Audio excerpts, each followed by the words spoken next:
we direct your attention to the infield, standing next to the most famous car in motorsports, the president of the Charlotte Motor Speedway, H.A. Humpy Wheeler.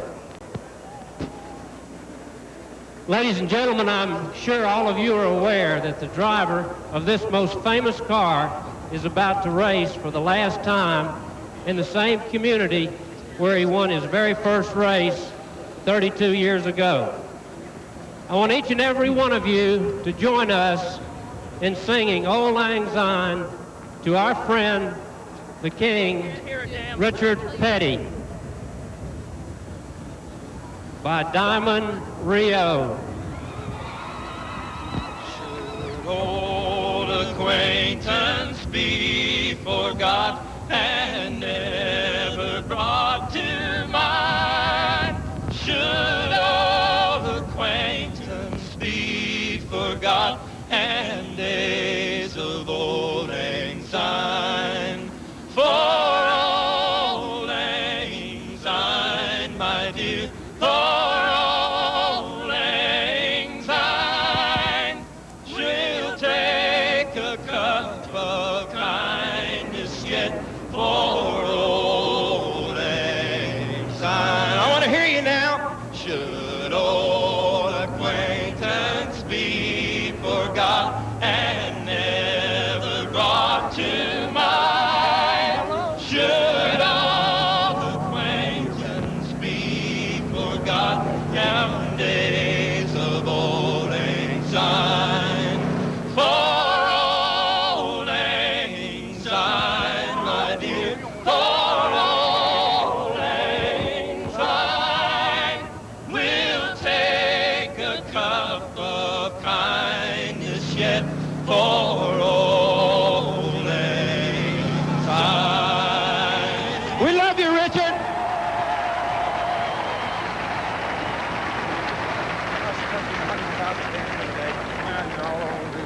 Thank you for being Richard Petty fans. Main thing is thank you for being racing fans and buying all the tickets and all our products. And it's been great. Without the fans out there in TV land or here at the racetrack, Richard Petty wouldn't be doing what he wanted to do for the last 35 years. And again, I can't say thank you enough. Let's hear it, fans, for the King, 7-time Winston Cup champion, Richard Petty.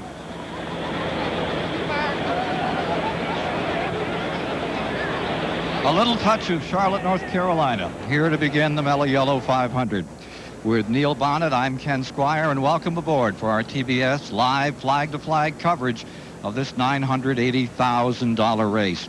And when you think about Richard Petty's career, it began here in the Charlotte, North Carolina area, won his first race in January of 1960, Neil, before maybe 4,000 or 5,000 fans, and you look out here today over this mile-and-a-half facility, nearly every seat sold, the infield packed. Really, the history of stock car racing can be traced through Richard Petty. Ken, there's no doubt how instrumental Richard Petty's been to the growth of the sport, but he'll be the first one to tell you right now today he's one of 40 drivers to make an effort to win this race. There's no doubt there's a lot of guys wanting to win it. I think Petty would be a sentimental favorite, but Alan Kowicki qualified right at 180 miles an hour. Unbelievable how fast they went around this track. It's going to be a tremendous race. Now let's go for that command to get them underway for the 33rd annual Mello Yello 500. The chairman of the board of the Charlotte Motor Speedway, Bruton Smith. And now, ladies and gentlemen, as always, to say those four famous words, here is the chairman of the board of the Charlotte Motor Speedway, Mr. Bruton Smith. Gentlemen, start your engines.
The Mello Yellow 500 is brought to you by Budweiser. Nothing beats a Bud.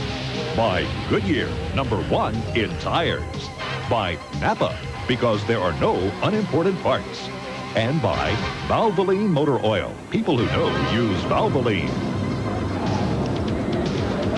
Bruton Smith, the man who created this track with Curtis Turner, has given the command to fire the engines, and 40 race cars begin to sing. Mello Yello 500 just moments away. With more on the story, let's go to the STP Pit Center, standing by Rick Benjamin. Well, Ken, a month to go in the 1992 Winston Cup season. The point battle really boiling down now to 2, maybe 3, maybe 4 drivers. Let's take a look at the point standings. We'll be updating you, of course, throughout the day here in the STP Pit Communications Center. At this point, it's a situation where Bill Elliott has the lead over Davey Allison by about 67 points. Alan Kowicki, 100, actually make it 240 behind at this point. 140 behind, we should say. So he has an outside chance, about 185 points up for grabs here today. However, the big battle is between Elliott and Allison at this point. Elliott, of course, driving the Budweiser car. Allison driving the Haviland Thunderbird as we look at the second 6 in the season point standings thus far. Let's find out a little more how the 2 top teams are going to do battle here today at Charlotte Motor Speedway. Standing by with the car owner and team manager for Bill Elliott is our own Randy Pemberton. Well, you're darn right. You're standing here with Junior Johnson. Junior, you have a lot to gain here today, possibly a lot to lose. How do you approach this race? Do you have to go horsepower or fuel mileage? A lot of teams have won with fuel mileage lately. How are you going to approach this race? Well, we're going to approach it where if we have to, we can go after winning the race or run as hard as we need to. Bill will be the one that sets the pace that he wants to run, but I think his car is capable of running with anybody here, so if we need to, we'll just have to go with what we got and hope it lasts us. That's all. Good luck. Thank you. Well, the other key participant in this battle for the Winston Cup points lead today, of course, Davey Allison, the Haviland Thunderbird, car 28. Editor of Stock Car Racing Magazine, Dr. Dick Berggren, is standing by with team owner Robert Yates. Well, Robert, as the challenger, 67 points out, do you play this thing conservative, run to finish, go for the points, or do you risk it all and go for the win? Well, certainly we'll go for the win, but what I'd like to say, 92, beginning of it, the 11 car and the 28 car had a great game plan. I mean, then middle of the year we got into the wrecks, having problems recovering. While we were doing that, the 11 car called us on the points deal. Now we're looking at about 20 guys that have a better game plan than we have. So on Friday, we changed our game plan. We're not a strut, we're going for the win.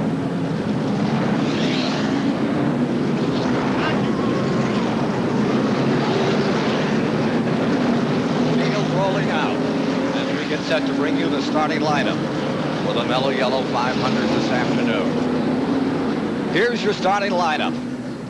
On the pole with a new track record of nearly 180 miles per hour, Alan Kowicki, Wisconsin.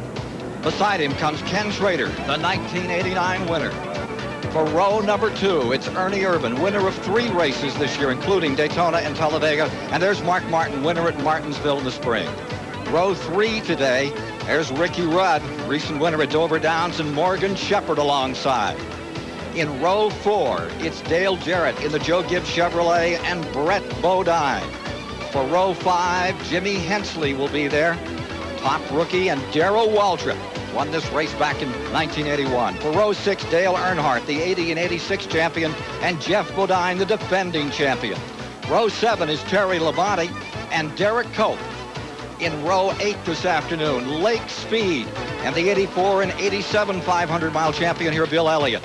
Going to row number 9 is Dick Trickle from Wisconsin, and alongside is Harry Gant, the 1982 winner. In row 10, it's Sterling Marlin and Kyle Petty, the hottest driver in the second half of the 92 season. The rest of the field, row 11, Rusty Wallace, the 1988 500 champ, and Davey Allison, the 1990 Charlotte winner, hoping to tighten the point battle, the 600 winner. The veteran from Virginia, Rick Mass, starts 23rd. Jimmy Spencer will start in 24th. Row 13 is Chad Little and Bobby Hamilton. Row 14 today, Hutch Strickland and Bobby Hillen. Row 15 is Michael Waltrip and the sensational Ted Musgrave. Row 16, out of Indianapolis fame, Pancho Carter, and making his 64th and final start at Charlotte, Richard Petty.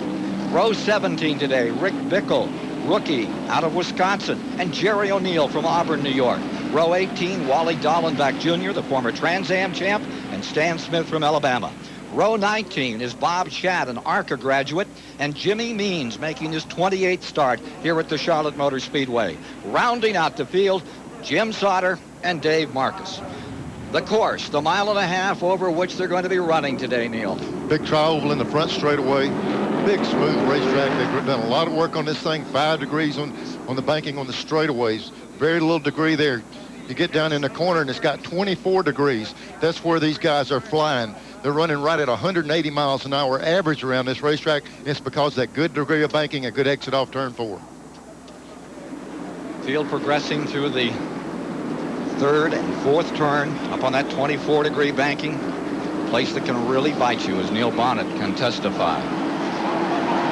Pace car is in. Crowd on their feet. Packed house.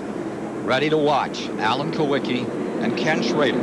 Ford against Chevrolet, squaring off in row number 1. Ladies and gentlemen, we're underway with the Mello Yello 500.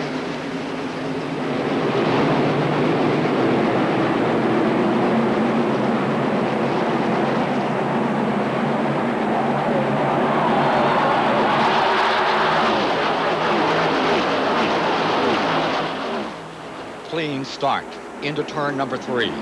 Kowicki deployed in down the inside. Ernie Irvin sneaks right in there and holds on to second spot now. As they come by, Mark Martin will be 3rd, Schrader 4th, Rudd 5th, Morgan Shepherd, and Brett Bodine, the top 7. On board with Mark Martin, the Valvoline car, running in 3rd spot, just behind leaders Alan Kowicki and Ernie Irvin. Yesterday, Mark Martin ran the Busch race, and he said he thought his Winston Cup car was capable of leading this race. He's already taking a look at the leaders right now.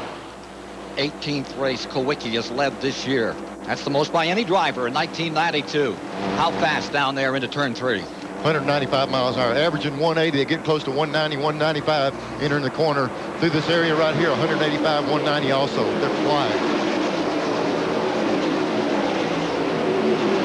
Schrader in 4th, Rudd in 5th. Take a look at the Ford telemetry. Mark Martin's car, get an idea just how quick. 70 up to 177. This is the back straightaway now. 185 up to 189. 189, he cuts it off as he goes into that corner. Here we are in turns 3 and 4 with that very rough 4th turn. What about this 4th turn, Neil? Again, the things in the past has had a little bit of problem there. It's settled in the corner. There's some ripples. We've seen a lot of problems there this week. The drivers know it's there, and they just have to compensate for going through that rough area. They've been working on the shocks and the springs to try to get the cars to drive over the rough part of the racetrack. But no matter how you do it, it gets down to driver to get through that turn 4 area. You've got to have somebody that in the seat of their pants knows how to handle one of these 3,200-pound monsters.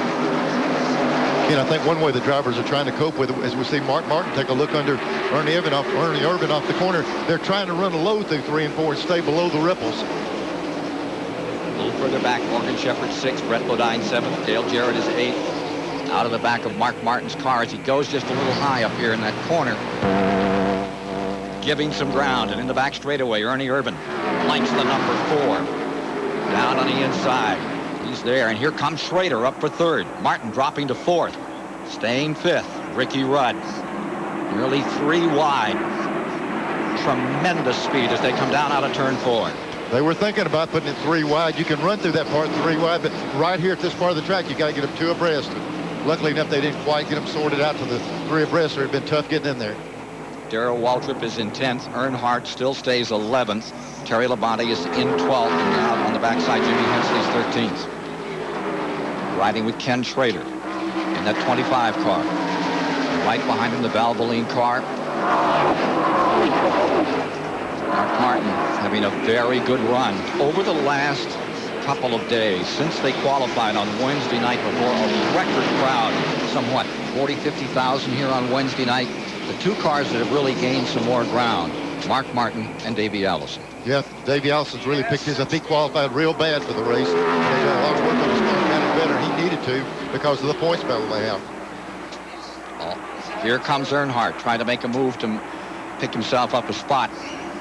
See Dale Jarrett already flying through. Morgan Shepherd up on the outside. There's Earnhardt deployed just in front of Jarrett. Gets himself 7th. Jarrett 8th. Morgan Shepherd 9th. Jeff Bodine in 10th position. Waltrip making a move on the inside.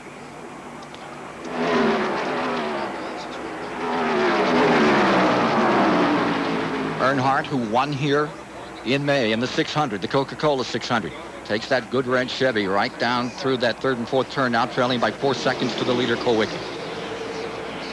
Now here's Davey Allison in the 28 car. Looks like that car's a little loose. Davey's struggling. He's fallen. He's fallen back to 32nd position now. We heard Robert Yates say they were going to go for the win and they were going to quit stroking. Not necessarily they have. They said they were really going to make an effort to win this race, and they changed a lot of stuff, and right now they're off the pace, and Davey's backing up a little bit.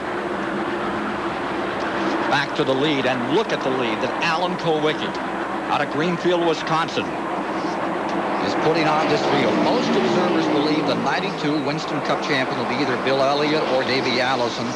Alan Kowicki, though, is in the chase. Third spot. He's not conceding anything. Yeah, the way his race car's been running. The championship, mathematically, we're not out of it. Realistically, they would have to have a problem in at least one race for us to catch them. But we're not giving up yet. We're going to focus on trying to do the best we can and finish out the year on a strong note and win another race or two. And whether it's first, second, third, fifth in the points, whatever, focus on what we have accomplished this year.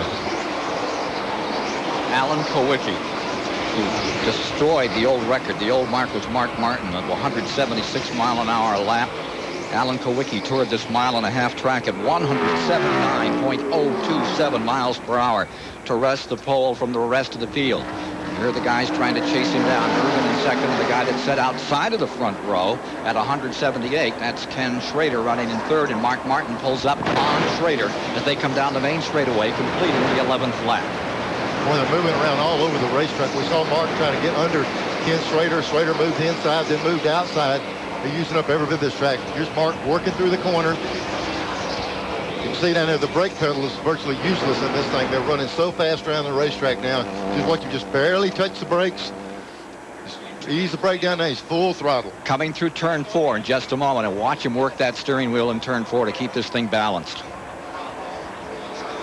Back into the main straightaway. Gets a handful there as he comes back into turn number 1. Schrader pulled up alongside, then backed off. There's Kowicki and the advantage over Ernie Irvin in the Kodak Chevrolet. The Hooters Ford out in front. To a degree, Kowicki seemed to have given up on that points chase. And it surprised me. He went back and met with his team, and they were trying to get his car back in a race a couple ago. And he said, guys, I thank you. We've worked well as a team. I think he's got the bit in his mouth again and is really running hard. He senses at only 144 points out. But if anything happens among those leaders, Elliott and Allison, he's got a crack at taking the championship once again. Battle continues between Irvin and Martin, and we'll have more of the story here from Charlotte in just a moment.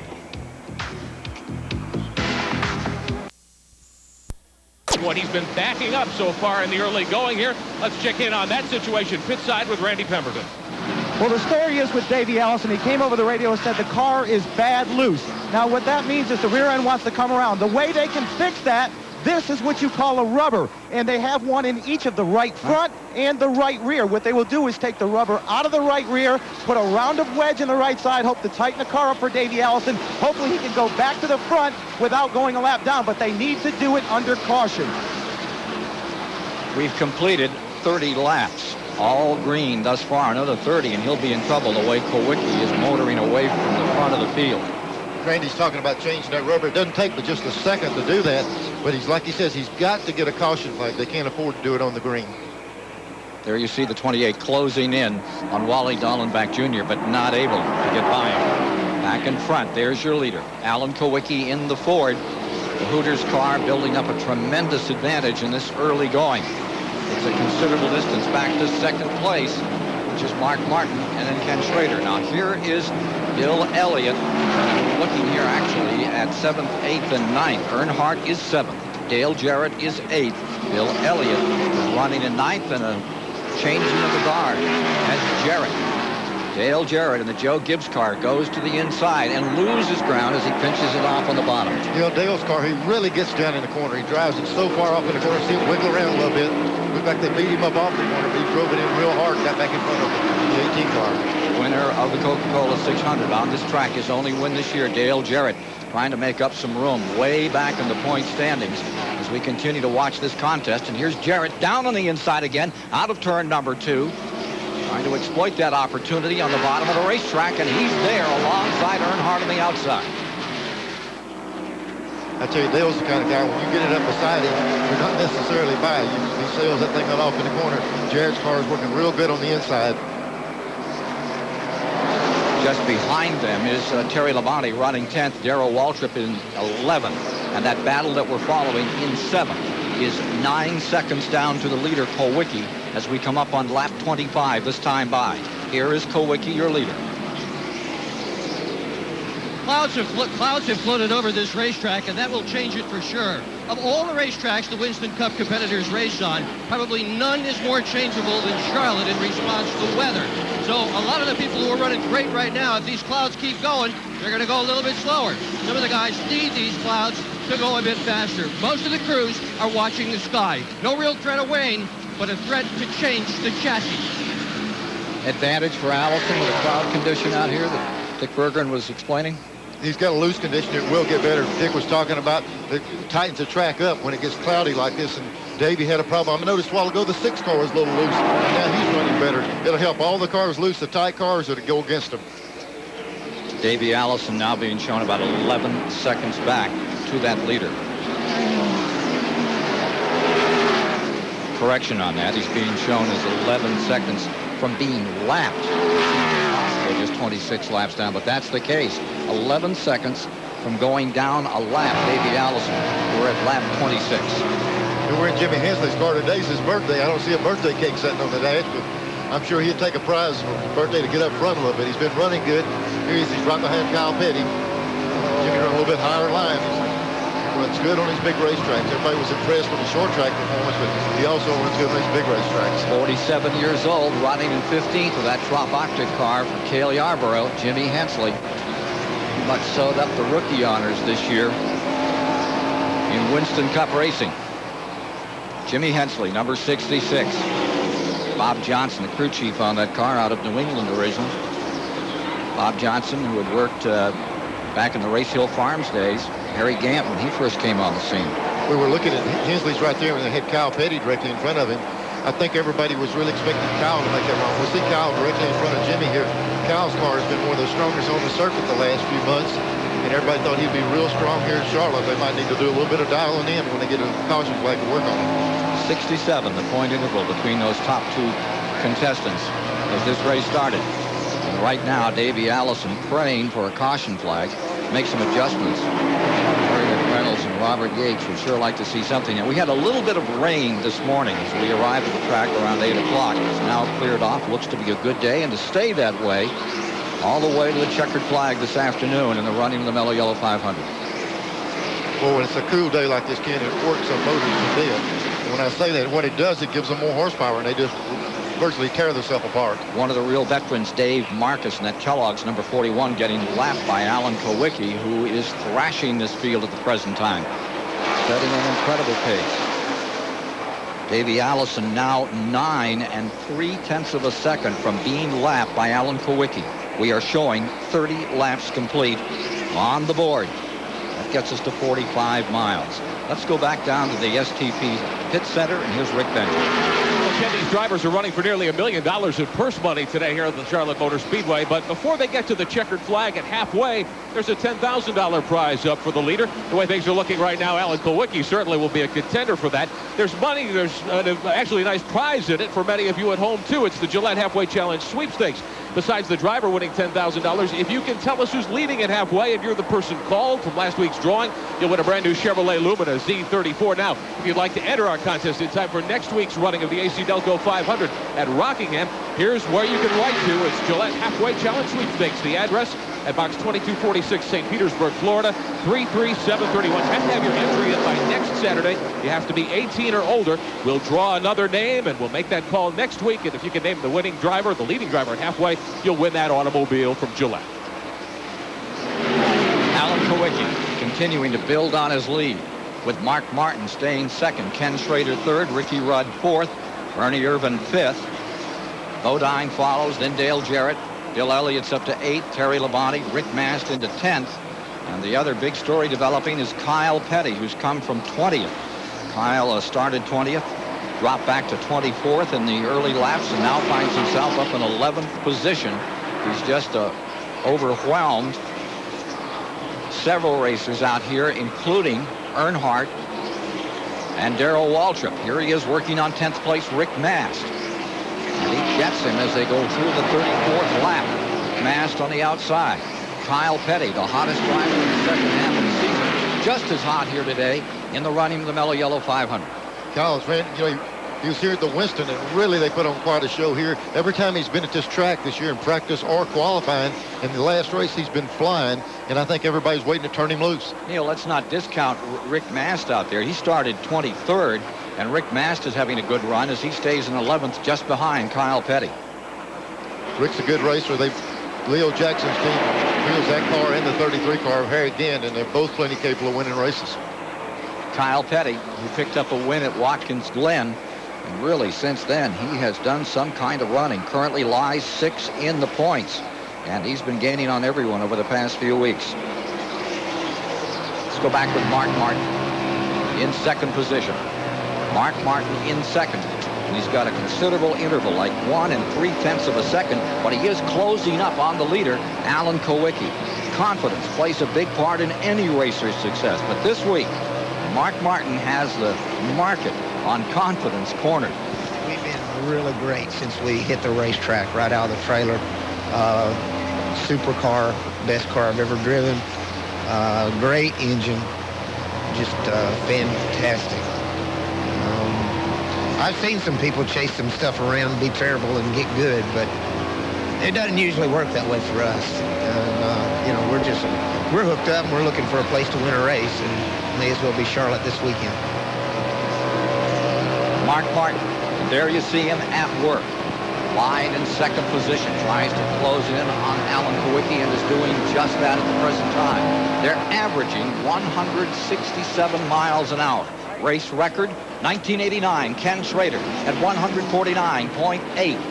That was the fastest 500 in the Mello Yello Series here at the Charlotte Motor Speedway. I tell you, we're inside of Mark Martin's car, and we noticed as he went through the corner, the fans say, boy, it's a lot of turn, but you just barely turn the steering wheel. There's different gear ratio steering boxes in these cars. He turns the steering wheel about a quarter round when he goes down in the corner. You can see him just his hand just go up a little bit. And you go to a short track, you put a lot quicker ratio. You always have just about a quarter turn. Look at that car of his right around the bottom. That's Kowicki's car right in front of him. We were giving you lap times while going seconds, just down to car lengths now. He's closing in. He is closing in. He's down to within about 12, 15 car lengths now. Mark Martin out of Batesville, Arkansas, closes on Wisconsin leader Alan Kowicki. 38 laps are now complete on this 1.5 mile Charlotte Motor Speedway. And here comes Mark Martin bearing down. Mark Martin last year wound up 35th in this race. He has such bad trouble here. He was here in yesterday's race. Looked like he had it going all his way. Here he comes to the inside. Ford against Ford. Bottom of the racetrack. That number 6 car is in there. Looked like Kowicki's car whenever Mark Martin got right behind him. Kowicki got a little bit loose, and Mark shot right up under him and took the lead. And draws away 5, 6 car lengths. The concern must be for Davey Allison now. He does not want to go a lap down for sure in this field. He is up to 26th position. But these two attackers are just drawing away at a tremendous rate from the rest of the field. The 6 and the 7 up in front with the 3rd spot belonging to Schrader. 4th is to Ricky Rudd. 5th is to Ernie Irvin. And there from the Max Race Cards aerial platform, a look at the Charlotte Motor Speedway. We'll be back with more in a moment.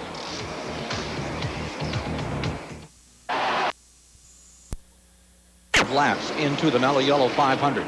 You're riding with the leader, the Valvoline Ford of Mark Martin, with Alan Kowicki lying second, Schrader in third. Rudd is in fourth. Here's the number 15, Jeff Bodine. He's won the last 2 races in a row, those Monday events.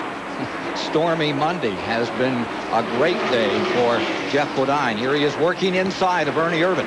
And it's Jeff Bodine taking the 5th spot. Dale Jarrett also gets into it here. Tight running. Dale Jarrett coming down to the inside. Jarrett trying to leap up on the bottom of the racetrack. Grab himself a spot. It looks like he's going to make it. He'll move Ernie Irvan back to 7th. Dale Jarrett becomes 6th. And continuing to wend his way through the field from 12th spot up to 5th is number 15, Jeff Bodine. Dick Berggren has more on that Bodine car. Ken, that thing has basically come out of nowhere. In the beginning of the season, they hardly ran well at all, but they've been such strong competitors for the last 3 weeks. Jeff says, you want to find our secret? Look under the hood and then go look in the shop. They discovered a faulty dyno, which for a couple of years has been giving them erroneous data. They tried an outside engine, discovered where horsepower could come from, got the dyno implemented, and they are flying today. This is a Bud Moore engine under the hood today, and it's running well. But bad news for other competitors. The chassis is not perfect. Jeff says adjust it, we'll go faster. The dyno is one issue here, but the issue I think that has really turned this team around is Travis Carter. I consider him one of the very best and also certainly one of the most charming people in this entire sport. He is one whale of a guy. Remember, he won here with Harry Gant back in '82. But Travis Carter is now the team manager, and I'll give a AAA to Bud Moore for putting Travis in there. That's made a big difference, and you can see it here right now with 2 wins in a row and going up to 5th spot now. Bodine, defending champion, could be around. He said that, again, today's race could come down to a matter of fuel, as it did 1 year ago. Remember, he didn't outrun him. He outfueled him 1 year back. We've seen a lot of races this year and the end of last season be determined by that fuel mileage. When you put this slow speeds we have on pit road, it takes a lot of time to get in and get fuel. If you can stretch a stop and stay out one, you got a big advantage of moving ahead of a lot of race cars. Travis Carter, whose last win had been back in '85 at North Wilkesboro with Gant, getting 2 in a row and going for 3 today. And look at that move as Bodine comes up to 4th spot. Up to 4th is Bodine. Now let's watch all these cars as they come through. Let's watch for Davey Allison. We were telling how far behind. You can see the people that you recognize on track. We'll see Davey Allison come through, and then we'll see how much he likes being lapped in just a few minutes. There goes, here comes the Bodine car. He's right here. Here you see Davey Allison just right behind there. The white car. And the leaders coming down. There's the leader right here. About 7 seconds. So now it's sustaining. It's staying about the same. They've run those tires down a little on those 2 leaders with that pace they were setting. What is the pace? Well, it's down about a mile an hour, 166 mile an hour average. They've just completed 50 laps in the Mello Yello 500. 75 miles are down, all caution-free to date.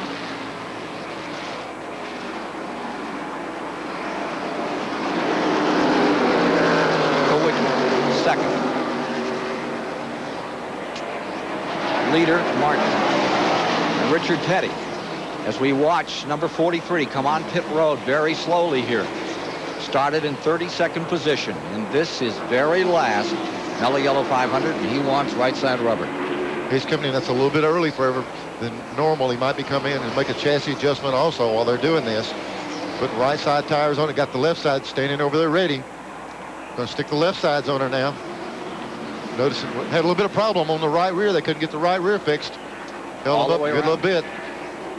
Going all the way around. Yep. Right side really cost him.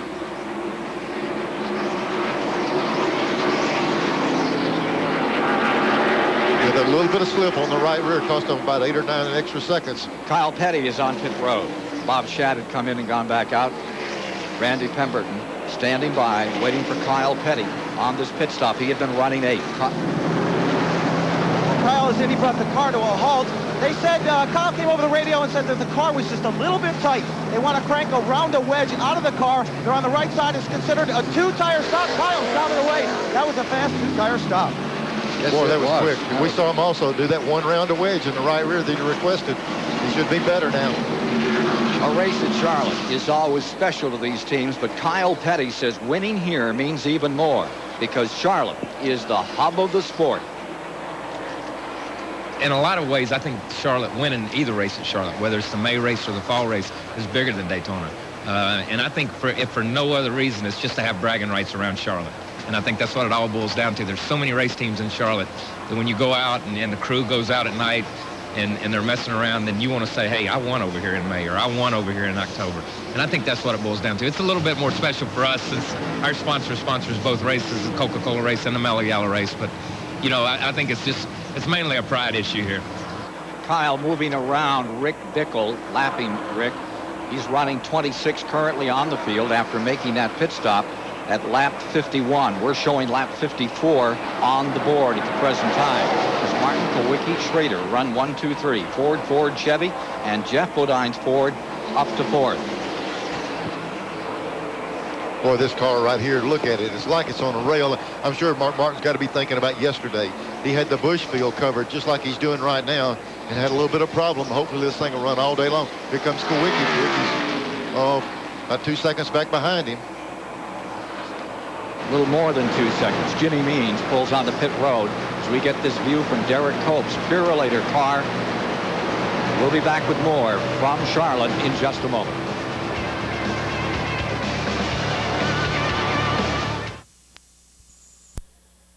And the leaders are all coming in. This is at lap 60 with 90 miles complete. Seems a bit early. They have better range than that. Let's check on pit road as to why with Randy Pemberton. Well, one thing for sure, Ken, is when you practice these cars on Friday and Saturday, you do check the gas mileage, but mostly you're checking the chassis. So what you want to do on your very first pit stop is make sure that you don't run it out of gas. So you come in here, you weigh the fuel cells, they calculate the gas mileage. They also get a good chance to look at their tires to make sure they're not wearing. You'll see longer stops later on in this race. Now Dick Trickle is inheriting first place at lap 61 with the majority of front runners on pit road, including the previous leader, Mark Martin. Here's Ernie Irvin pulling away. Ricky Rudd is in, Schrader, Ernie Irvin, Sterling Marlin, Chad Little on pit road. Wally Dallenbach taking this opportunity. Now Earnhardt in. So it's at around lap 60 to 65. They all take the opportunity to fuel up, check out do the early checkout. It looks like Randy's talking. They're just going to be careful. They can't afford to run them out of fuel. There's our camera guy getting a tire in the lens. But these guys come in, and here we're going left side tires. It's going around all four on this car. They were doing two on some of them. And 4 tires on the car. And I think that must be picking up the speed a little bit more. Bobby Hillen, he's on pit road. Here you see the Earnhardt car. Green flag pit stop coming from lap 58 on. Waltrip is now in. Rick Mast is in. It was a 24-second stop that we just saw out here on Earnhardt. He took some time out there. Here's Darrell Waltrip and the McDonald's clock running on him. And they're going all the way around on car number 17. Darrell had fell back when the race started. He was losing ground. Look at him cranking the wedge on the right rear. Put about 2 or 3 rounds in the car, so he's off a good little bit. He must have been way too tight. The Snickers car of Dick Trickle that had been leading, that now comes on pit road. And that would put Bill Elliott up in front and collecting a very important 5 points for leading this race. Elliott has taken first place. Let's go to Randy Pemberton. Well, the 28 car was in. All they did for Davey Allison was bump up the spoiler, 2 right side tires. They didn't stand a chance to take on 4. They couldn't afford to lose that much time in the pits. So 2 right side tires, Davey's back out and racing. We understand there's a penalty being put out on car number 3 on Earnhardt. So we'll try to find out more about. That's the message that we're getting. A penalty on the Goodwrench Chevrolet number 3. There's Davey Allison's number 28. Motors up through this field. Being shown in 8th position, and Earnhardt is going to be brought in, car number 3. They say he was speeding on pit road, and it's going to be costly for Earnhardt, plus that 24-second pit stop. Yeah, they lost time, a little bit of time on the stop. This will just be a stop and go. Kill the motor taking off. Got it in the wrong gear. Now he's got it going. Costly stop. Well, I tell you, when you come in like that, you're pretty well flustered about them bringing you back in. Looked like you got the thing hung up in a gear, or either almost killed it. Took you a while to get going. Now, there's one of the very best. It's happened to you. What happens when that motor dies out there. Well, that thing's made to turn 8,000 RPM. It's made to run fast. They got great big gigantic camshafts. They barely do idle. Takes a high RPM idle to keep them running, and it doesn't take very much to bog the thing down. And when they're hot like that, it's easy to kill them. Here comes Elliott coming in, the leader coming in now. Randy Pemberton waiting right now for Bill Elliott, who's picked up those 5 points they wanted as they continue to work on the championship for Bill Elliott. Junior Johnson team using some strategy out here in the early going. Dave Marcus is going behind the wall with the Kellogg's car. Darrell Waltrip is back in another time as we watch Bill Elliott and this very crucial pit stop for him for right side rubber. This will put Kyle Petty into first, Mark Martin into second, Jarrett in third. There was a penalty on car 17. Waltrip was caught speeding too. You saw the 11 car getting back out there. Elliott back underway after picking up points, and he really is running for that championship, Neil. Yeah, I tell you, they just got their car. They stretch the fuel mileage. They do everything. We've seen Darrell Waltrip go out of the pits, but talking about Elliott, he stretches his fuel mileage. He does everything he can to stay on the track. If the caution would have came out, he would have been one of the few guys who benefit from it. They've done it several times this year, and they pull every trick they can to keep that car on the racetrack and try to catch a caution. 67 laps complete. We're now at 100.5 miles in this 500-mile race. It's a rip snorter and at a tremendous pace. 164 mile an hour average. The race record 149.8 by Schrader in 89.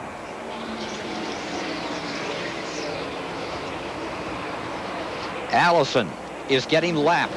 Allison about to go a lap down by Kyle Petty. By him, and number 42 has put Davey Allison one back. There you see the 42, and there's the 28. Davey Allison just behind. The two-tire change we saw with Kyle Petty was a smart call in the pits. He got 2 tires. He's out leading the race now by making just a 2-tire stop.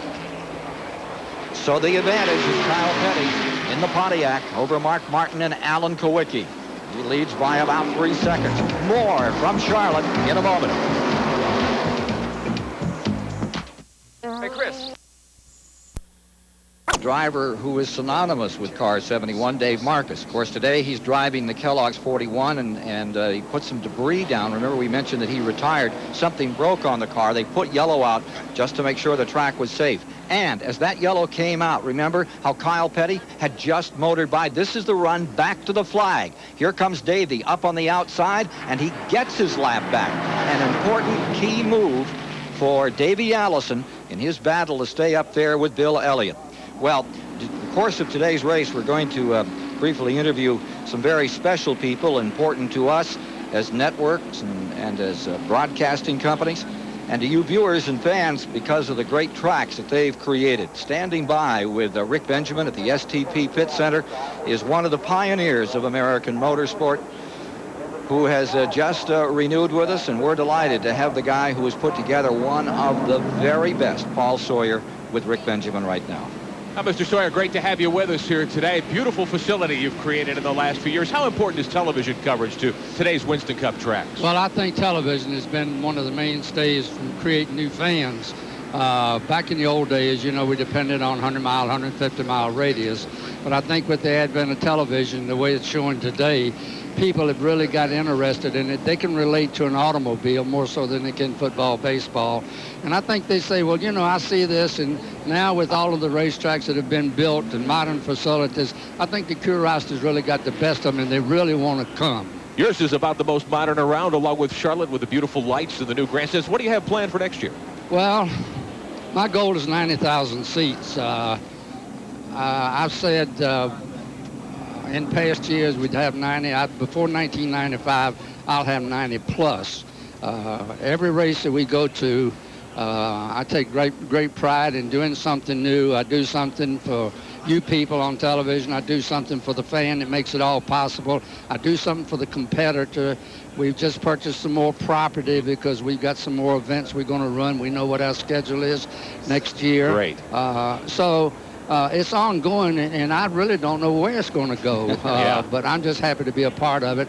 I'm happy to renew my relationship with World Sports for another 3 years, because I've had a terrific relationship with them in the past. Well, congratulations on your fine facility, and we're looking forward to being back in March at Richmond International Raceway. Paul Sawyer.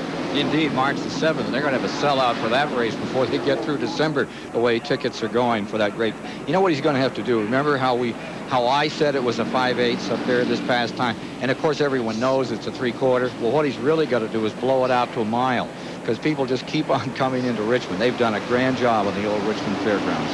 Thank you, Paul. We look forward to being there for 3 more years, bringing you the action in March and in September at a track that has the feel of a super speedway, but sure gives you a short track race. That's a magic that's pretty hard to put together. I tell you one thing I'm seeing is racetracks, and I know the fans appreciate more. I think they're catering to the fans more than they ever have in the past, with the nice, clean facilities, and the fans are the ones that make it work, and I'm glad to see the promoters start taking care of them. Well, we're getting ready to resume here at Charlotte, North Carolina, with 73 laps now complete, and Ken Schrader has inherited first place with his Chevrolet. It's the first race that Schrader has led since Pocono back in June. The number 25 popped up in first spot with Harry Gant, who started back in 18th position, now running right behind him in second. There you see the 31 of Bobby Hillen, a lap car on the inside. Ken, I think some of these other teams learned from seeing Kyle Petty go with 2 tires. A lot of these guys just put on 2 tires on this stop. But Kyle had a very slow pit stop under Yello. That stop was 20.1. He came in the pits leading. Now he's back in 6. It's Schrader first, Gant second, Trickle third, Kowicki fourth, Ernie Irvin fifth, Kyle is in 6th, Martin, Rick Mast 8th, Jeff Bodine 9th, Dale Jarrett 10th, Ricky Rudd 11th, Terry Labonte 12th on the break. We're back underway with 74 complete. Inside, trying to get a lap back. He's got out in front of Schrader. He's in position right now to get that lap back. He was also having a great race out there today. It was Dick Trickle. Dick Trickle is having a heck of a run. He's up in third. Remember, he started back in 7-2 from the outset. Lap car Bobby Hillen has jumped out in front for the moment. Martin Lorraine car number 31 having a very good run present. Schrader stays in the lead. Gant second, Trickle third, Kowicki in fourth.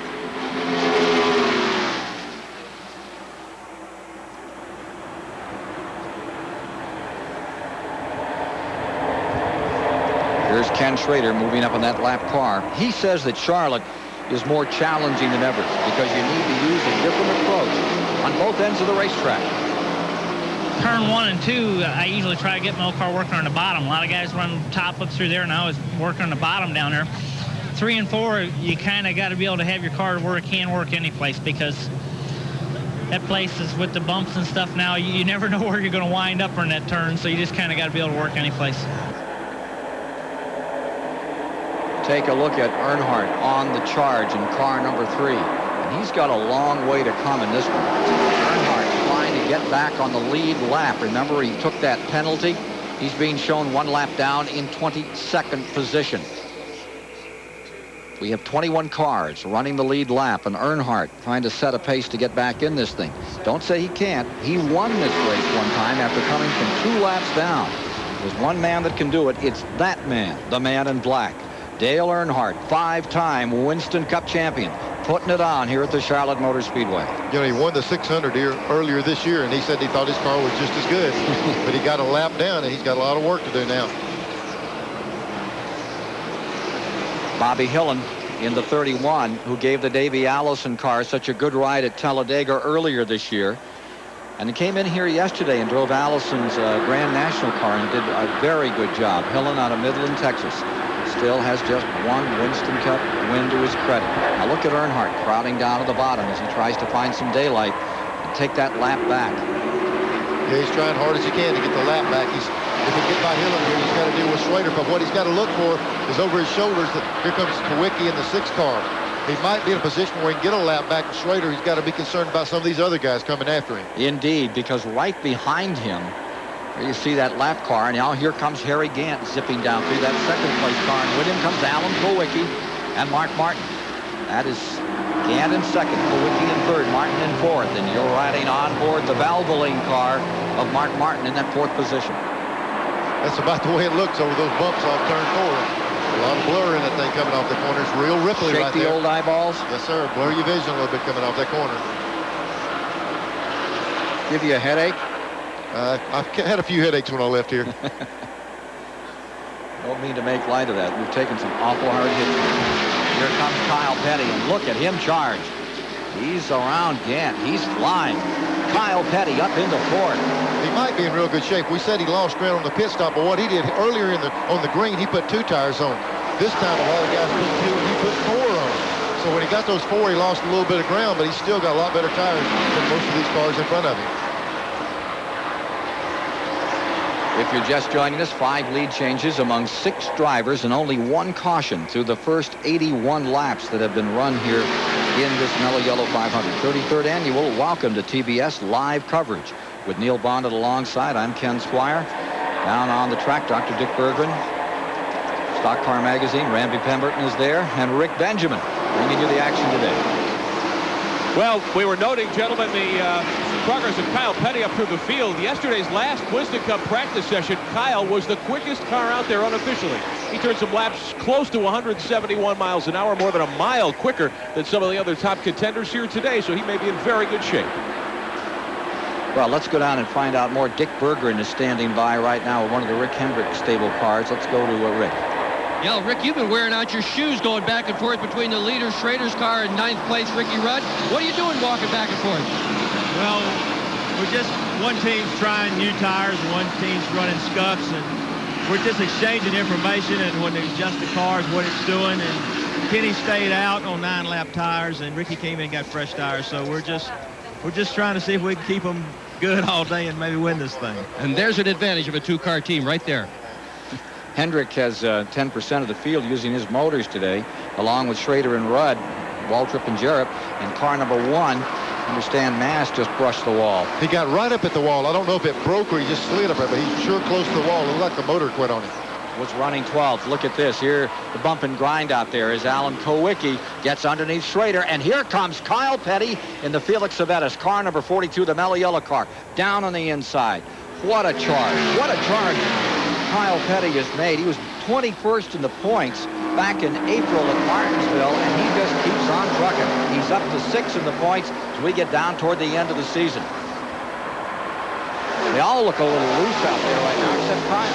Yeah, they're running. Kyle's got the freshest tires on the cars. We saw him come down through there. Boy, Gann and Quickie almost got together getting into that corner. 85 laps complete, 127.5 miles down in the running of the Mello Yello 500. As you watch Kyle Petty now out in front, and Mark Martin has sprung into second. Harry Gant is in third. Alan Kowicki is in fourth. Schrader is fifth. Dick Trickle is sixth. Ernie Irvin is seventh. Jeff Bodine in eighth. Then Dale Jarrett, Ricky Rudd rounds out the top 10. Look at this battle as here comes Ernie Irvin. Working down there on Dick Trickle. And what a run the Stavola car is having. That Snickers car. But it's the Kodak Chevy getting underneath Bobby Hillen. That is closing ground and wanting to do some running up in front. Ernie Irvin trying to get up there on that 6th place car of Dick Trickle right now. We see the 4-car run right down. Watch how low he gets on the car. But there's Trickle. He runs a little bit higher line through this corner. Schrader was leading. He fell back. Earnhardt got around him and then fell back a little bit. Now, it looks like he's having to struggle a little bit to keep up with the... It's Winston Cup Stock Car Racing coming to you live on TBS with Kyle Petty's Pontiac up in front. Mark Martin's Ford in second. Harry Gant's Oldsmobile in third, followed by Alan Kowicki and Ken Schrader. From the Max Race Card aerial platform, a view of the 1.5-mile track and the battle ensuing in the Mello Yello 500.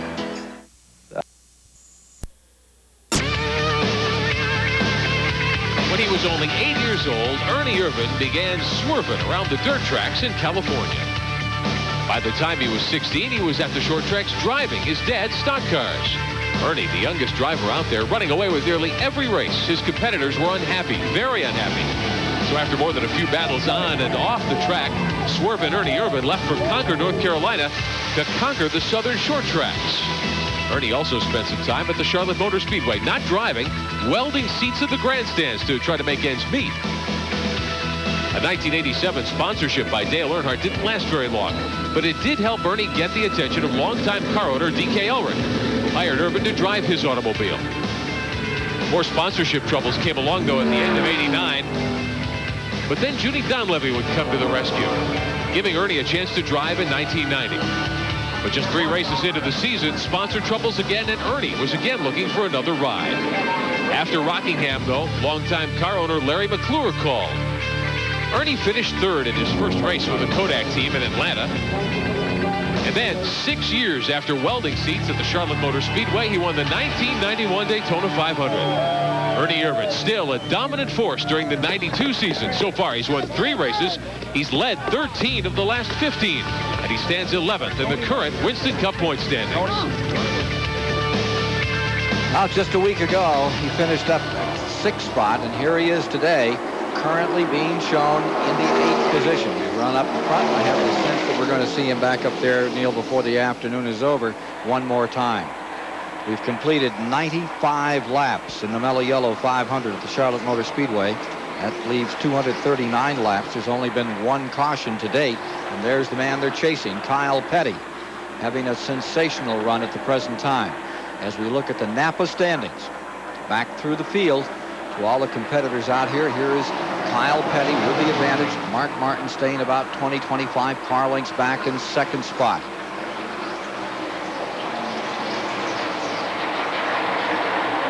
Alan Kowicki is maintaining 3rd.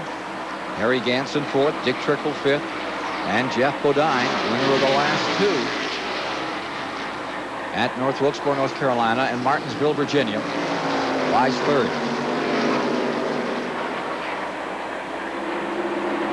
Rick Nichols, number 45, going very slowly the past several laps, about to go another lap down for the young Wisconsin driver, qualified for today's race. Well, I tell you, was watching Kyle Petty's car. Watch how that thing runs. It gets down in the corner, and you'll see that little white line around the bottom. It looks like it's just a gauge for him to go by. He'll drive the car off down here at the bottom. Watch, he'll get right down there on the bottom. You don't see the car slide any 15 foot up the racetrack. These other guys are going and slipping a lane and a half. He's running on a different part of the racetrack than most of them. He keeps it right in the bottom and got a lot of motor in that race car, I tell you. Randy Pemberton has another story for us. Well, we're standing down here with Robin Pemberton. Robin, you got the thing running right on the bottom, Neil Bonnet said. How hard is Kyle running? I didn't hear it. How hard is Kyle running right now? He's not running 100%, about 95%. Right now, we're just trying to get out a little lead, maybe lap some cars so we don't have to deal with them later. You need to make any adjustments, or are you perfect? We'll probably have to adjust a little bit. We've made 2 adjustments already. It's not too bad right now. How about that, Ken? We got 2 Pembertons. You think they're related down there? Just slightly. Maybe that brothers? The whole group came down from the Northeast, 4 brothers. Well, I tell you, when they came down, they brought some good running race cars and a good bunch of people to work on race cars down here. Some say that Kyle Petty has had the best second half season of any driver, but Kyle says this is a team success. The reason we're running good is because of John and Robin, and that's just my opinion on it, that they work so well together, and the guys want to work for them so much that it's a team deal. It's just like I was telling those guys. You go out, you take a pitcher, he goes out and he pitches a no-hitter. Well, that's all well and good, and the pitcher gets all the credit, but what about the 19 fly balls that were hit to the outfield or the shortstop diving and catching a ball? It's the same deal. We go out and run a good race, and everybody says, well, Kyle, you really did this and you did that. What about those 18-second pit stops? And what about those pit calls that, we changed 2 instead of 4 tires? And what about that motor that's got 900 horsepower, I think you overlook a lot. So I think we've just really come together as a team, and it's been a good year. To give you an idea of the proximity of your favorite to the rest of the field, let's take a gander down here at turn number 1 as to how they're running here on the 1.5 mile Charlotte Motor Speedway. You know that interval between 1st and 2nd stands at about 1 8/10 seconds. There's Kowicki coming through. Gandon, the 33. They're in 4th. When Kyle was mentioned, Robin and John, Robin Pemberton does the chassis work. John is the guy that builds the engines. When he said 900 horsepower, I hope he was exaggerating. The rest of the guys are in trouble. And he may be in trouble, too, if anybody 2 booths down from us in the NASCAR area hears about that.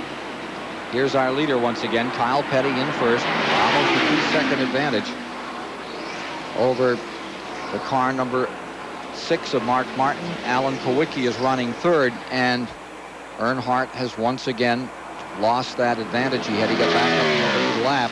Kyle just blew by him, put him back down the lap, and now Earnhardt has put him back as well. Yes, sir, they're standing proud here for Richard Petty's last race at Charlotte. We'll have more in a moment.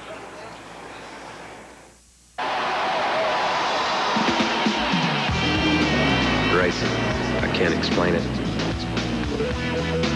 you're kind of in a limbo zone. Time's different, speed's different, everything works different. It sounds totally cosmic.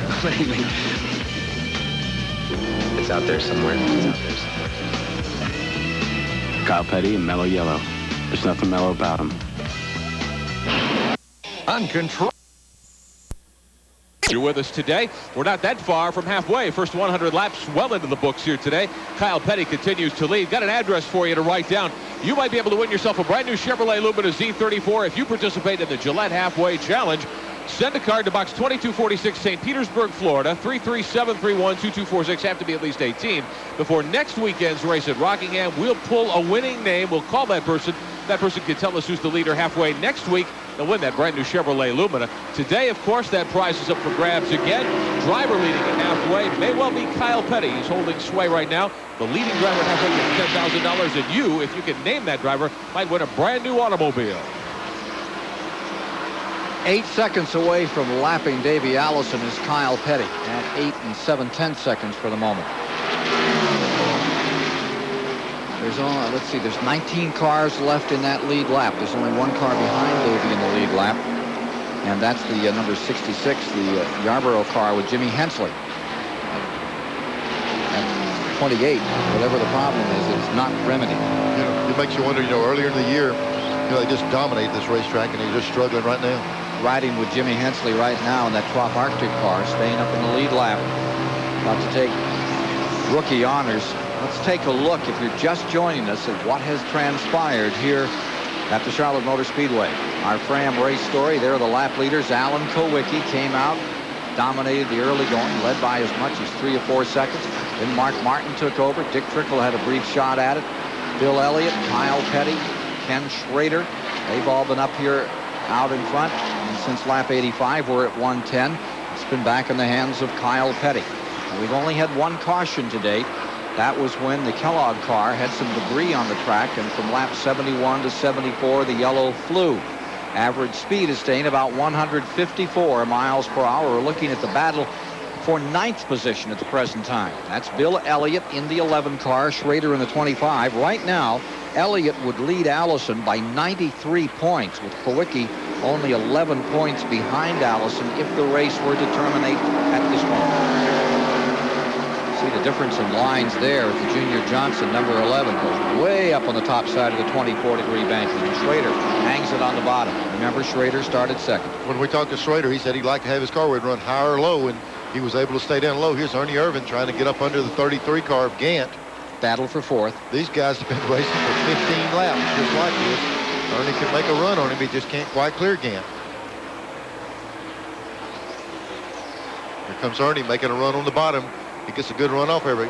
Boy, Gant's no slouch down the straightaway with that motor in his car. They're side by side now. See if Gant will drop in behind him going down in the corner. This battle is 10 seconds back from the leaders. Ernie cleared him that time, made the pass on him. So Ernie Irvin picks up another spot as he continues to roll through the field. Ernie Irvin in the number 4 car. Up to 4th, Gant back to 5th. Trickle is in 6th. Bodine is in 7th. Dale Jarrett 8th. Jimmy Spencer now 9th. Bill Elliott in 10th. See a little bit of activity starting to happen around in the pits. The first pit stop was a question mark. How far could they go on gas? Maybe we can get Randy Pemberton and Dick Bergman to scramble around in the pits down there and see if they can find out when we'll be looking for this next caution. Next green flag stop. How about it, Dick Bergman? Right now, what do you think? Well, the answer for Mark Martin is he's going to pit on about lap 130. That's 17 laps from now, Ken. He's running in second. Third place is Alan Kowicki. They're not sure. They've given me a 10-lap window around lap 135. But if there's a yellow flag first, they're all coming in then. Of course. How about you, Randy? Well, down on this end, the 42 car, they're talking about lap 125 or so. I polled Rusty Wallace's team. They said specifically lap 132. Dick Trickle, who's also having a good run, they said anywhere between lap 120 and lap 130. So it's a very varied of opinions down here as to when they're going to come in. 19th place car just had a lap put on it by Kyle Petty. And that means that the 18th place car, Davey Allison, is next on Kyle Petty's list to put one lap down, and we'll follow that story. Let's go to Rick Benjamin at the STP Pit Center. Ken, we're standing by with Dave Marcus, the driver of the Kellogg's automobile. Dave, sorry you're out. What happened? Well, we had a rear main oil seal go out, and we're leaking oil pretty bad. And when we made our pit stop, NASCAR inspector seen it, decided the car did not belong back on the racetrack, and rightfully so. You know, we were putting oil down out there, and that makes it dangerous for everyone. We're glad you joined us. What's the track condition like at this point? You can look at some of the action here. Kyle Petty seems to have everybody handled here. Well, what I seen earlier, of course, we started in the back, and when we got lapped, it looked to me like a lot of the cars were very tight in the middle of the corner, were pushing up. So I think when Mark Martin come by, I noticed he went into turn 3. Really, our corner speed seemed to be about equal. So I think they were like coasting through the middles and then getting on the throttle and getting good runs down the straightaway. So the track is greased up a little. Kyle, certainly the strongest car at this point? Well, I think, you know, it looked like when Allen come by, he was really hooked up great. But then when the pit stops come about and everybody does some chassis adjustments, they put a little wedge in, take a little wedge out, they get the cars dialed in. I think after the next pit stop, probably going to see someone else, probably Mark Martin take over. All right, we'll watch for that.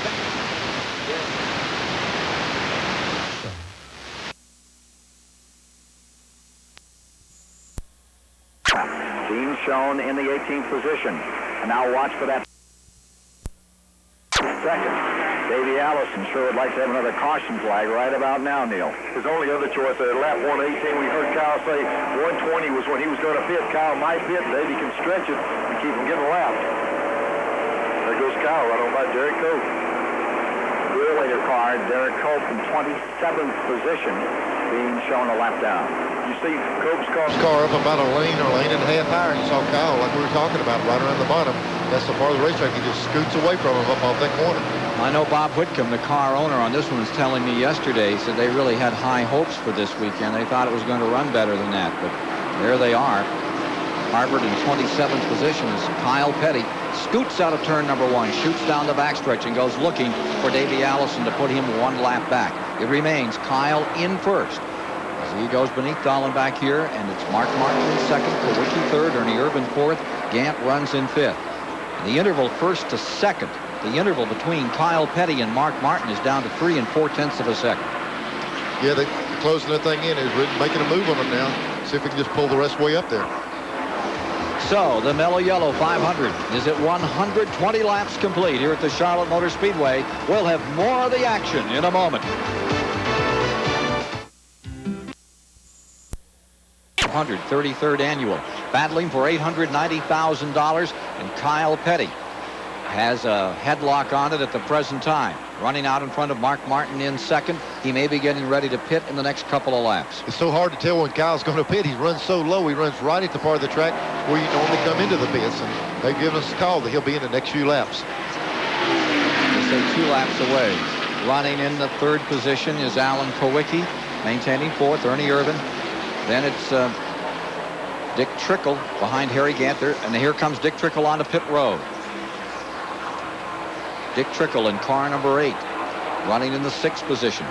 Takes himself on pit road for just a second. Boy, this is when you have to be careful after running hard. A long green stop, not the speed coming down pit road. We've already seen them enforce that rule, and NASCAR does not hesitate to push it. Here comes the leader in right now. So let's get on to Randy Pemberton standing by in Kyle Petty's pit. Well, they're awaiting. John Wilson has the board out for Kyle Petty. Kyle approaching the pit. 1 pit away. That's as soon as they can go out in the car. It's going to be a 4-tire stop. Kyle just came over the radio and said no adjustments. The car is perfect. Robin Pemberton and Jim Long on the right-hand side. They got the tires up and down. Jackman comes around to the left side.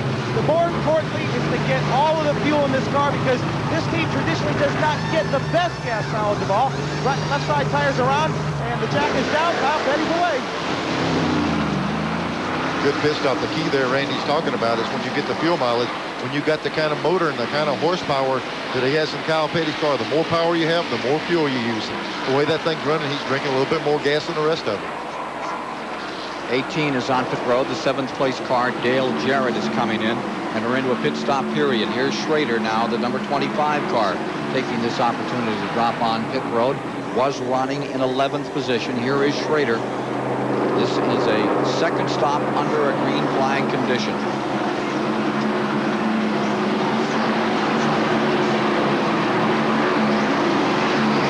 Good 4 tires here on him. The left side's on him now. Just a regular 4-tire stop.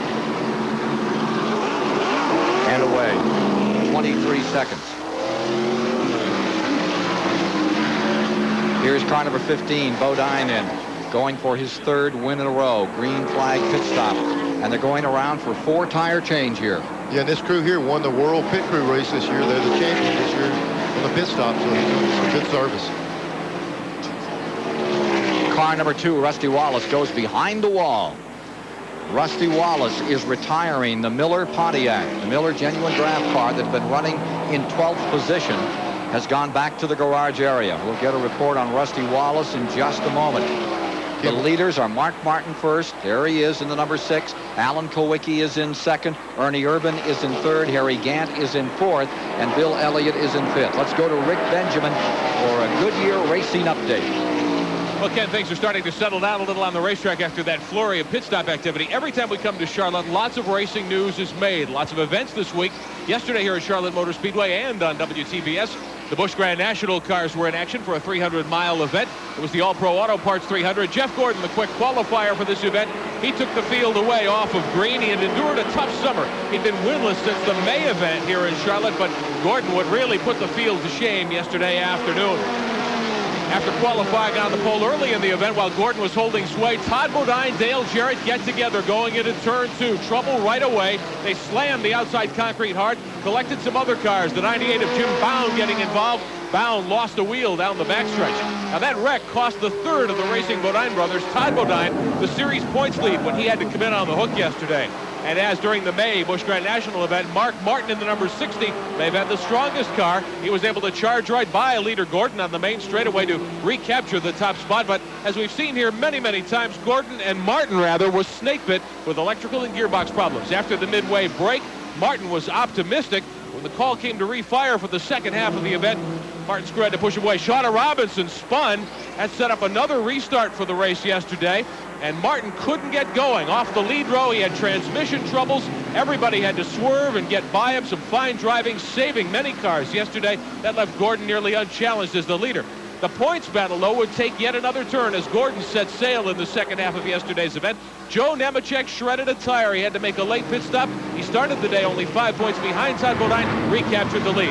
Bad wreck late in the going. Tom Peck in the 19, Kenny Wallace in the 36, and the Billy Standridge car getting together. That put the caution out and set up Jeff Gordon for the victory here yesterday. Gordon winning yesterday's event under caution, setting up that finish to the event yesterday, the All-Pro Auto Parts 300.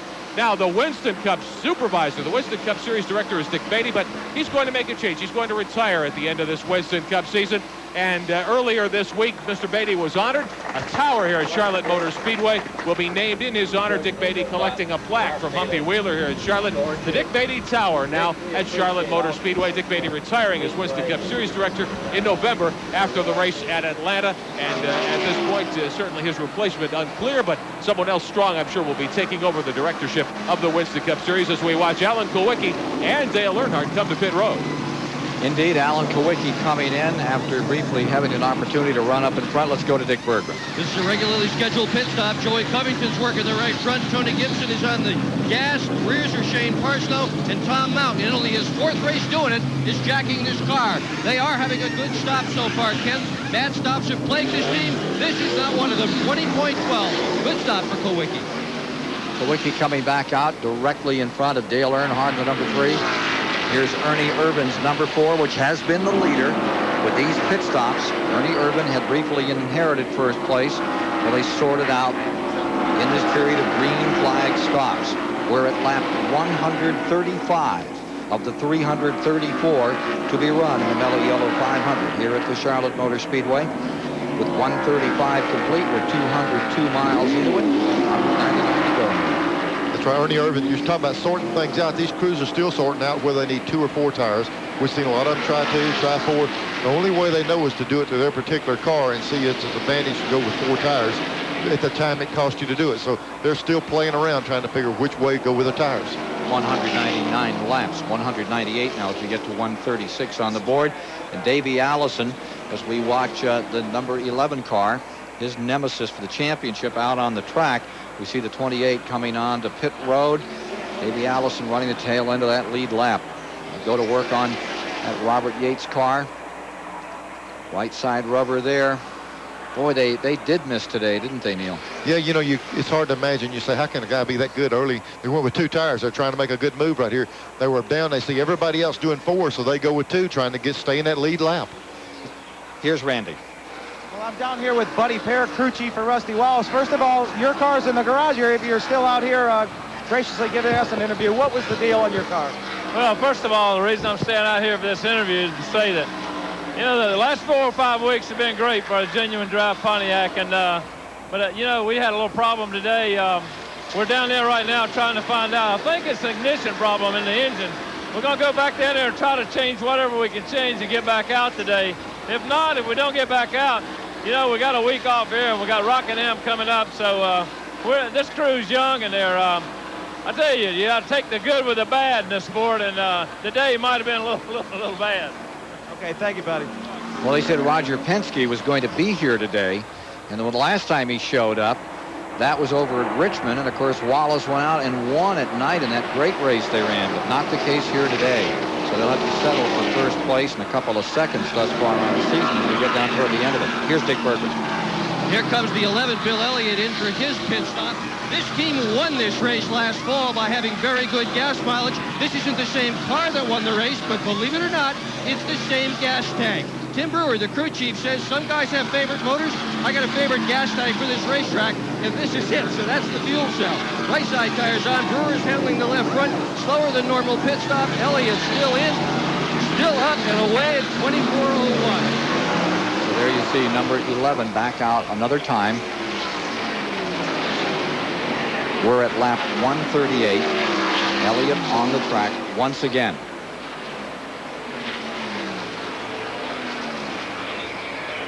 Ricky Rudd scooting by. Kyle Petty. After we've completed this round of pit stops, we have Kyle Petty first, Mark Martin second, Jimmy Spencer third, Dale Jarrett fourth, Alan Kowicki fifth. Bodine is in 6th, Gant is in 7th, and I think we've pretty much collected the field. And there we go. We see Kyle Petty going around Davey Allison. Davey went with 2 tires, trying to stay out there, hope for a caution, and then, you know, he couldn't go quick enough, and Kyle ran him right down, so that put him a lap down. He didn't have so much room either. He didn't have the cushion he had earlier. No, and he was already being reeled in pretty good by Kyle earlier before he went in for tires, so maybe set the gamble a little bit. He wasn't able to hold him off. Davey back in 17th position. You see him running high on the racetrack. It looks like he's off his feet a little there, too, doesn't he? Yeah, he's off the pace when you slide up like that. That's probably that 2-tire change. They probably wanted 4. They just didn't have the luxury of the time to do it, and it's going to cost him now.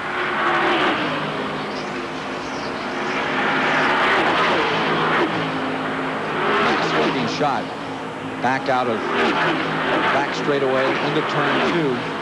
Very critical area of this track. Got a lot of stuff happening out here in turn 2 now. Yeah, that place right there is after you come off the corner, right where the car really wants to slide out to the wall. Car makes a strong run. That's where we have the speed shot there. Just about the place that stands a good chance to get bumped over before the day's over. Jimmy Hensley has just come out of pit road, the leading rookie in the Cale Yarborough Trop Arctic car. He had been shown in 3rd, but was late coming in. He was the last of the regulars. Get himself on pit road, make a stop. So it's Petty for 1st, Martin for 2nd, Jimmy Spencer for 3rd, Alan Kowicki for 4th, Dale Jarrett in 5th, Harry Gant 6th, and Bodine is 7th in the Mello Yellow 500. Cope back in the 25th position, Purelator car. Closing up here on the number 12 of Jimmy Spencer. Giving you this shot of Jimmy, who's now in 5th position overall in the field. Remember, Jimmy started in 24th this afternoon.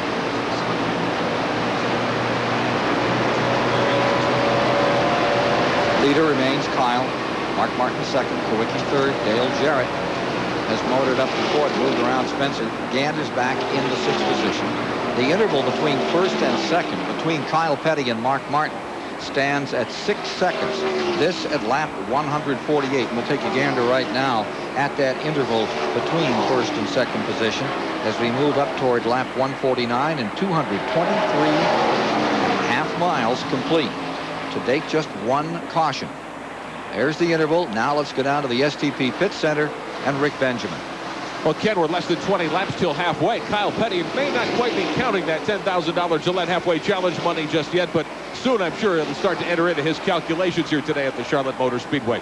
Plenty of time, though, for you to get entered in the halfway challenge for the next event on the Winston Cup circuit 2 weeks from today at Rockingham on October 25th. Here's what you need to do. Drop a card to the Gillette Halfway Challenge Sweepstakes, box 2246, St. Petersburg, 33731-2246. Have to be 18 years or older. We'll have a drawing on Saturday. Your card must be in by Saturday before the race, by the way. We'll pull a winner. If that person, when he's called or she is called, can tell us who the leader is at halfway at Rockingham, they'll win a brand new Chevrolet Lumina Z34 from Gillette. And, of course, that prize available today, too, for our event here at the Charlotte Motor Speedway, and the halfway point not very far away. Let's go to Dick Berggren as an observation for us as we get to lap 150. Well, Ken, last week they went 400 laps without a caution flag. We've only had one caution today in about 150 laps. Maybe the reason we're having so few caution flags is these tires. The radials do not puncture. When they don't puncture, cars don't spin out and they don't crash. It's changing the complexion of Winston Cup racing from the way it used to be, where there was caution after caution after caution. How do you feel about that, Neil? Ken, I think there's several factors. That's certainly one of the big factors in it, but also these motors in these cars. Used to, we turn them 7,800, then they go to 8, then they go to 8,400 RPM. They've got the parts and pieces in these motors so bulletproof now, you can just abuse them all day long. They might be worn out when the day's over, but very seldom do you just totally break them apart. The Napa standings through 145 laps of racing here this afternoon, 217.5 miles. That's how the field was running. We're working lap 152 with Kyle still out in front. You saw him just put another lap on Richard Petty's number 43 in his last race here. Jimmy Spencer's having a very good day running in the Allison car, the Bobby Allison number 12 Ray Bestis Ford. He still stays up in fifth. He lost his ride with Travis Carter when Travis had to fold the team after the 600 here in May. Went into Grand National Racing back, and of course he's set for next year in Winston Cup. And as we heard yesterday, Bill Davis sounds like he's pretty set to bring up Bobby Labonte to run his Winston Cup car next year. That's the message we got out of yesterday's race. Yeah, people will say things. They won't just come out outright and tell you what's going on, but he certainly hinted to the fact they're going Winston Cup racing, and Bobby Labonte will be driving his car. For the moment, here's your leader, Kyle Petty. Sitting there watching Kyle do such a good job. I failed to mention a while ago, we were talking about not many cautions. You know, the tires aren't giving trouble, the motors are real good, but boy, these race car drivers sure do good, don't they? Got to brag about my whole occupation, you know. The Winston Cup points race is boiled down to two drivers, Bill Elliott, Davey Allison. Neither has run well lately, but Kyle Petty says it's a matter of racing luck. I think both of them had such great first halves that they had no bad luck. Now, all of a sudden, in the last 6 or 7 races, all the bad luck all year long is catching up with them. And it seems like, you know, Davey was like, well, I don't want to win the championship. I'll give it to Bill. And then Bill's like, well, I don't want to win the championship. I'll give it back to Davey. And it's like nobody wants the thing right now. It's real funny to watch them run. But they're both trying as hard as they can. And I'm going to tell you, I'd have to flip a coin and say one way or the other. I don't know which way it'll be. I'd bet it'd be a Ford. I'll tell you what, the guy that says, okay, if you guys aren't really happy about it, I'll take it, is Alan Kowicki, who's running third in the standings at the present time, or Harry Gant. Harry'd like to crack at it some year, and he certainly runs well all the time. If they can't decide between themselves, there's a couple of other guys that would like. But Bill Elliott certainly hasn't quit. As you see him moving around, Dick Trickle in the Snickers car. There's that number 11 motoring on up. Bill Elliott in 12th spot, getting around Dick Trickle, dropping him to 13th position at lap 156. Now there's Davey Allison back in 17th position, one lap down, car number 28.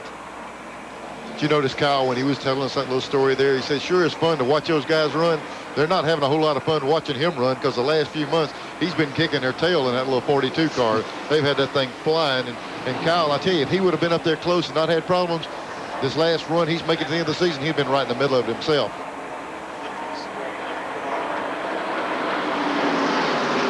Boy, Kyle is working on his field. He comes up on him, he just passes him where he comes to. Watch him right here. Guys, as low as he get on the racetrack, he'll just turn down under him, even lower than they are, drive right up beside him. That's Musgrave, who's in 15th position, tail end of the lead lap. Ted Musgrave, who's had such a good year, was talked about to move into Richard Petty's car for next year. Elected to stay with this team with the Jasper car. There's Kyle putting the 15th place car a lap down. And here comes Darrell Walter directly in front of them. Darrell's fixing to go to him. He's already lost one lap, and Kyle's on the verge of putting him his second lap down. Talking about Richard selecting drivers, Story is that Tom Kendall is not the choice after some testing done at North Wilkesboro, that he is no longer one of the favorite ones. I wonder why they don't look at a young driver like Steve Grissom. Good, strong driver, bright, does well in Grand National. There's 2 or 3 of them, and of course Joe Nemechek, who put on such a fantastic show here yesterday in the 300. A lot of good talent back there in Grand National. There's a lot of young talent out there, Ken, but a lot of times just the performance of the driver doesn't dictate where you go. Sponsorship-wise, the sponsors have input on who they put in there and the different team members and all, so it's going to take a vote to see who gets in that race car. And then there's Robert Presley, who just gets better and better. Take a look at this battle. 7 and 18 down the back straightaway. Kowicki in third, Dale Jarrett in fourth. This coming into lap 160. Here comes Jarrett on the inside for third spot. Allen set on the pole. If you're just joining us, he had a 179-mile-an-hour qualifying lap around this mile-and-a-half track in this Hooters Ford. Well, I just talked to the crew of the 18 car, Dale Jarrett, and they're all smiles down here because Kowicki and Dale Jarrett are both gaining about 1/10 of a second on Kyle Petty and Mark Martin. That doesn't seem like a lot, but anytime you can gain on a leader that's running like that, that's pretty good. So Dale Jarrett's sitting very pretty down here. That's what, about 15 seconds back? 15 seconds back. Martin is in there. Kyle Petty. Martin is in second. Kyle Petty is up in front at 7 and 18. Freight train coming down across the start-finish line. It's third and fourth. Gant stays fifth. Irvin sixth. Spencer seventh. Just one caution to date in this race. How about it, Randy Van Burton? When are you going to bring him back in again? When are you going to see him down in your part of the country on pit road? Well, everybody down here so far is talking about it was lap 120 to lap 130 prior to that. They figure they can go 60 to 70 laps. But it's a guessing game, and a lot of times they don't tell you exactly when they're going to come in because they kind of like to keep it a secret. So we're at lap 162. Shoot for 200. See more action on pit road here in the Mello Yello 500. 33rd edition for $891,000 at the great Charlotte Motor Speedway.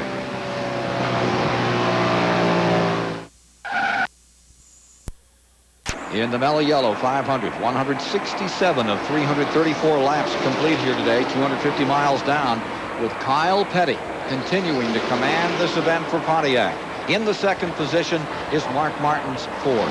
Running in third, it's Dale Jarrett. Going fourth is Alan Kowicki. Running fifth at the present time is Bernie Irvin. That's how they stand right now out here on the track. A little bit further back, Gant is sixth, Spencer seventh, Bodine is in the 8th position. Halfway in the race, and the money there belongs to Kyle Petty once again today. Take a look at a battle developing here for 8th place. There's Jeff Bodine in 8th, the number 15, the Motorcraft Ford, and right with him comes that Chevrolet of Ken Schrader. Schrader back in 9th. Just behind them is Michael Waltrip, who's having one of his best runs. He's in 10th place today. Pennzoil car. But for the moment, let's follow this one. Take a look at Schrader dropping down, looking inside at Bodine, defending champion in this race. He won it for Junior Johnson 1 year ago. Won it on fuel. Schrader makes a good move from the middle of the corner out. Seems like his car makes a good charge from the center of the corner out. Get up on the edge of the 15 car here to see if he can clear and get down in the corner. Kyle Petty, the Gillette halfway winner here today, but look at this struggle for the moment. It's a beauty. Schrader getting a nice handle on the inside. Makes one cut and eases that car right back into the 8th position. That drops Bodine to 9th.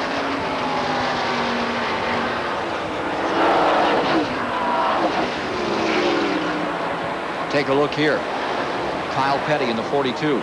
Up and around Ricky Rudd, lapping the 14th place car. On the track, Ricky Rudd's Chevy.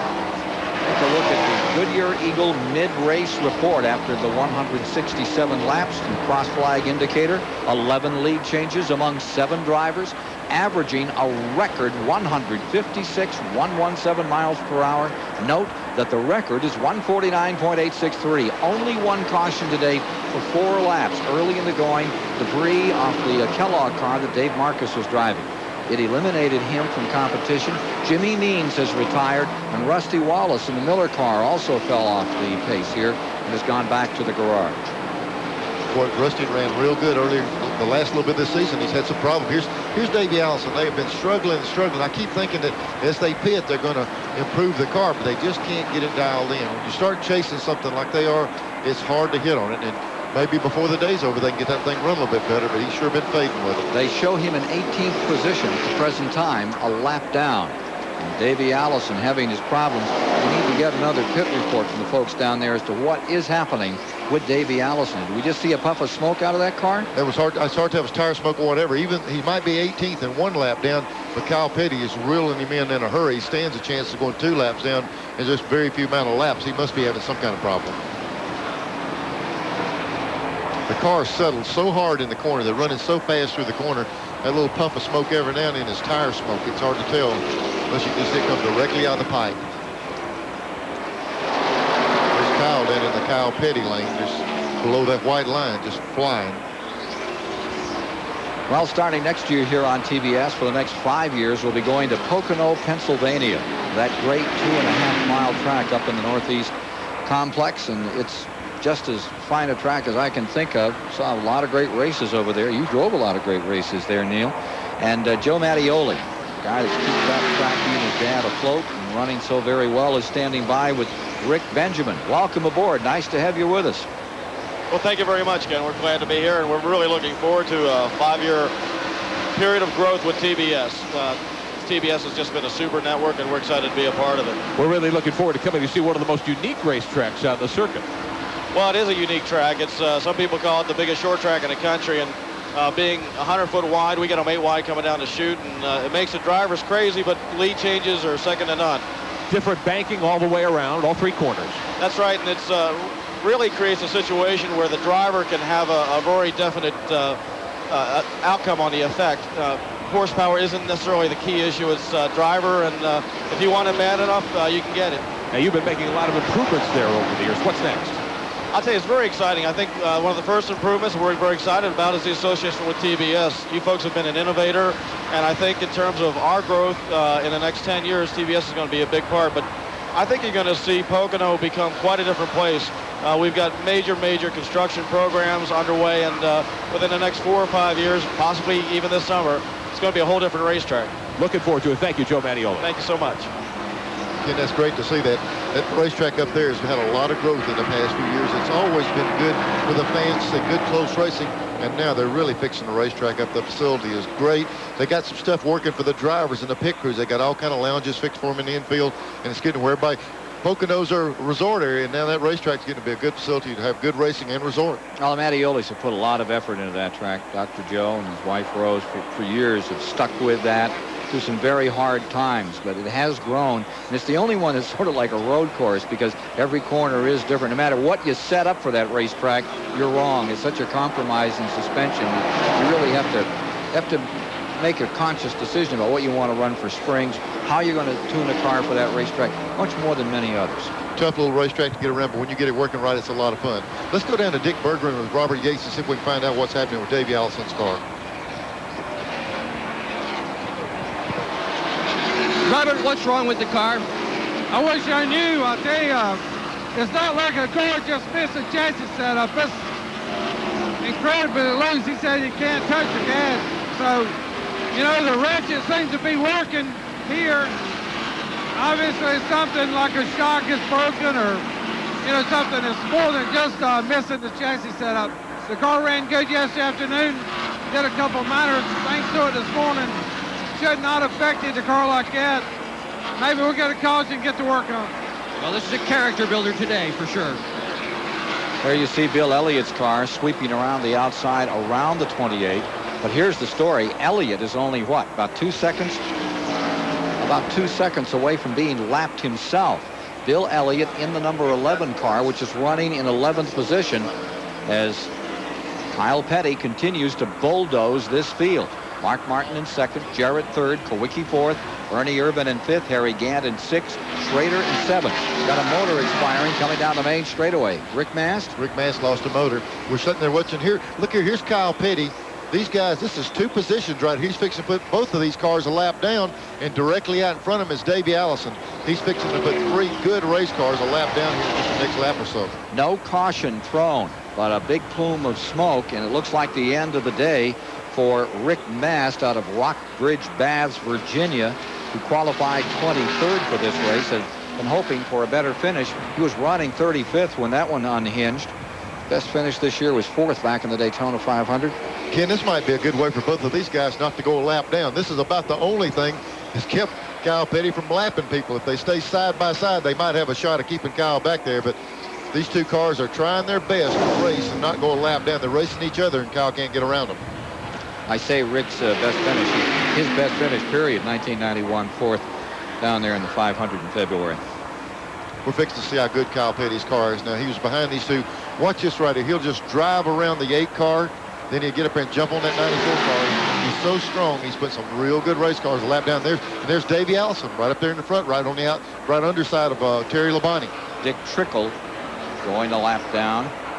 That leaves 12 cars in the lead lap. Here's Trickle, not very happy about it, trying to get it back. I noticed a while ago, Kyle Petty's car runs right on the bottom racetrack. We're bragging how good it was. To be able to do that, you're set up to run down there.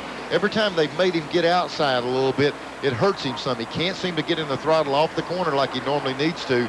And when he has to move outside, he's not quite as quick. But once he gets on that bottom, he'll work on it. Look, I always doubt he'd drive right down here, go right back on the bottom and turn under him. He couldn't pass him on the outside, but I bet you one thing, he can get the nose up under him right here.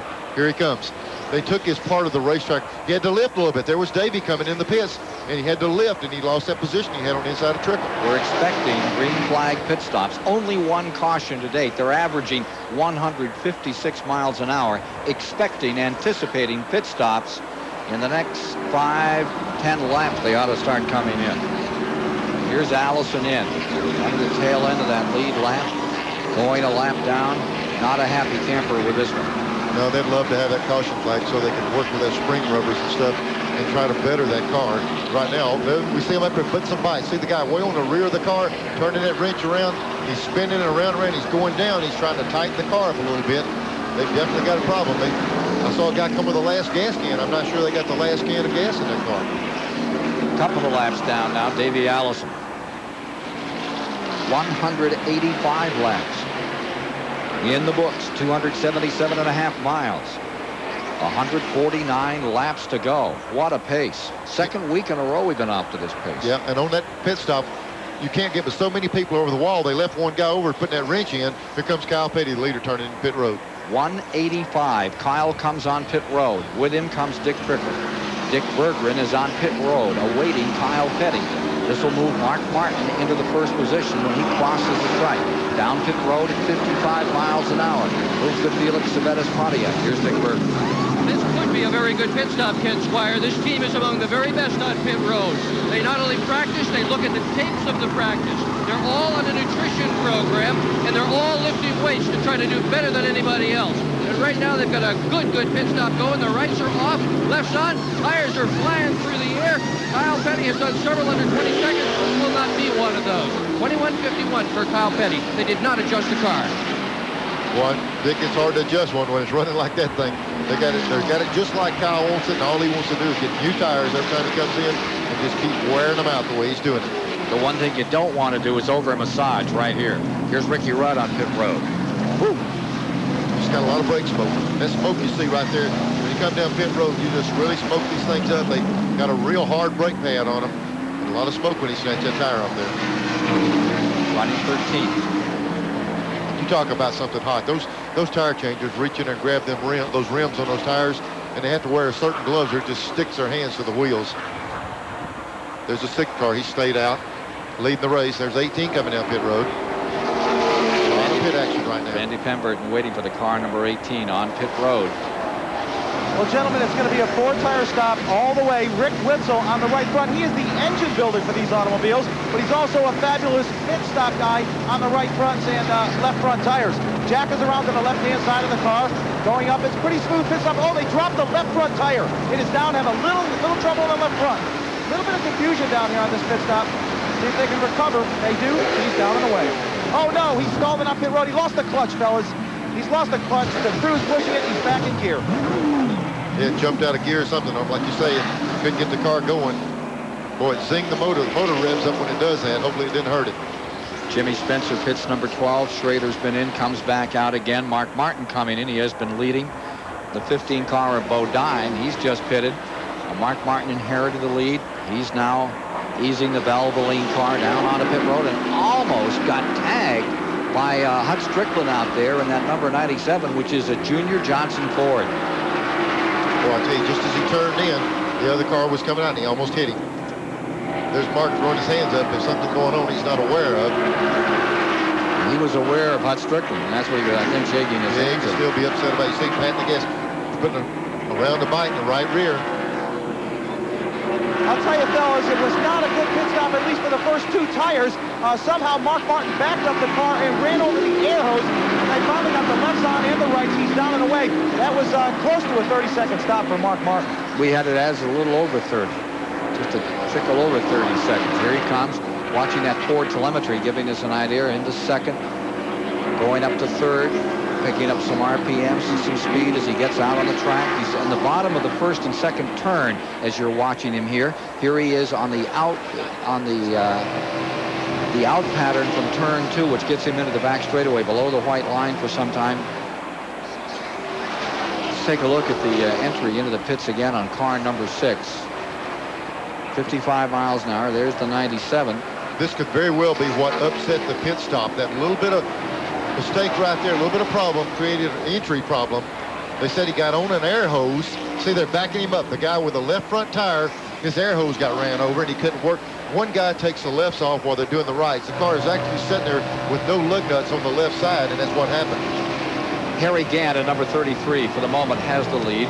Michael Waltrip for second, Bill Elliott for third, and Terry Labonte for fourth. 192 of 334 laps are complete. 33 has the advantage for the moment. Once again, he's stretching out the old fuel. Boy, is he good at that. Or are they good at that? Well, I'm going to tell you what, Tim Brewer said he had a favorite gas tank for this track. Harry Gant's got a favorite gas tank for every racetrack. No matter where you go, he'll go just as far or further than anybody in the race. Andy Petrie and company, they do such a good job on those motors, and that number 33 of Gant is showing its colors. I think he's ready to come on pit road right now. Now, this pit stop by Gant is coming at lap 197. 197. Keeping track. And here's Ramey Pemberton waiting for him as he comes down. Harry Gant, former winner back in 1982 of the 500. Easing on in for our green flag pit stop. Andy Petrie's crew goes to work. It's going to be 4 tires. You just about have to change 4 tires at this point. You cannot afford to give up the time on the racetrack. 4 tires are down on the right-hand side. As far as the jack is concerned, he's all right around the left. Lug nuts are off tires. This looks like a very coordinated pit stop. So far, no problem. They're pulling down on the rear spoiler a little bit. Evidently, he was tight, so they're trying to loosen him up just a little bit. Randy, could you tell if they use a 55-gallon drum to fill that thing up, or what they use? Good point, Neil. I tell you, you joke about that, but Leo Jackson, his guys really concentrate on getting fuel mileage. The car's plenty fast, but they get as good a mileage as anyone at the racetrack. They fill the whole trunk. Well, nobody looks to see where it goes. Might be a little tanker that's dragging along behind that thing. We better look behind it. Qualified in 18th position. Had an opportunity to lead. As you watch Bill Elliott now in car number 11. He is the leader for the moment in this period of green flag pit stops, but he's now on pit road. This will move Kyle Petty back into the lead and push the Wood brothers, Morgan Shepherd and company, up to second spot. Well, not for very long. Morgan's going to pit right now as well. So first and second are back in. Here's Dick Berger. Bill Elliott is in. They were specifically waiting for Harry Gant. They're playing a gas game down here. No surprise. Look at this. We're going to get left sides only, not a 4-tire change. They're going to spend as little time in the pits as they possibly can. A little bit over 10 seconds. Good stop for Elliott. They're going to try to stretch the fuel as long as they can. Well, I tell you what, that was a good stop right there. Good call in their pit. They're trying to work themselves back into the lead lap and stay in that lead lap if at all possible.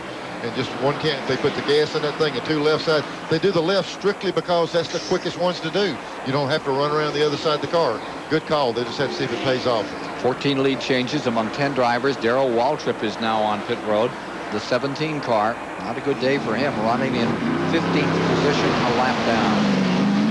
You see Sterling Marlin's number 22 back on the track another time. He's not having much fun out here today either. No, they had the hood up on his car earlier in the race, and I'm not sure what was going on. His couple laps down. They've been working on it all day long. 22nd position when he pitted. Waltrip comes back out. Kyle is still the class of the day. And car number 30, it looks like Michael Waltrip may have unhinged one. So here's the Pennzoil car. Had a great run yesterday. It moved into the top 10 this afternoon, and it is slowing down and pulling to the inside. Nothing but bad luck. Hewitt has taken over from Billy Engel as crew chief. Nothing's going right. He's on probation. Got in a slam bang with Dave Marcus. Took a poke at Marcus. NASCAR put him on probation. Hard year for Chuck Ryder and for Michael Waltrip. I tell you, you'd like to see him run good. Michael works hard at it. Chuck Ryder, I tell you, his family, they've been in races so long. I tell you what, you'd like to see Richard Petty win a race, but I'd like to see Chuck Ryder's team win a race. They've been at it so long and so dedicated to win in this division. I'd like to see it happen. That best finish still stays Pocono, 1988.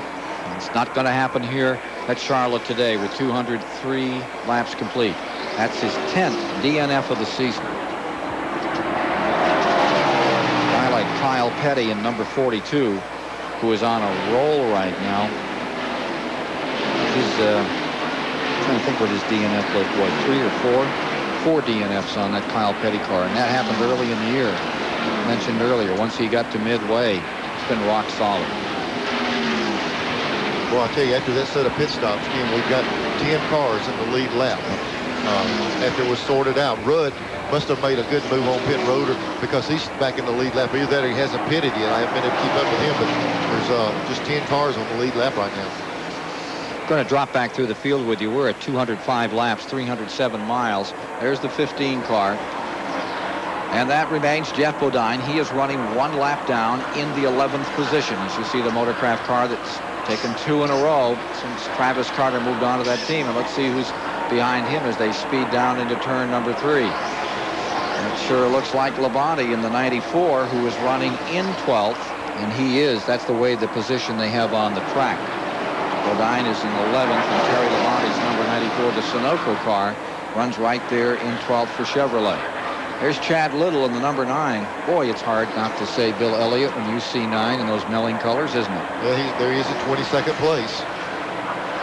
Chad Little has big aspirations for next year with Mark Ripien, the quarterback in the Redskins. Now here is the 26 car, and that's running in the 28th position. Brett Bodine in that Quaker State machine, still looking for his second win. And here's Earnhardt in the number 3, directly behind him. Earnhardt's day, not a pleasant one. He's 2 laps down in 17th position. Dale Earnhardt, winner of the 600 here in the spring. And looking a little further back. Well, that's a long look, isn't it, Neil? There you see Dick Trickle. He's had a good day. He's up in 13th position, running a lap down. Started 17th on the afternoon, and Dick Trickle ran up in the top 10 for some time. Just won a lap down recently.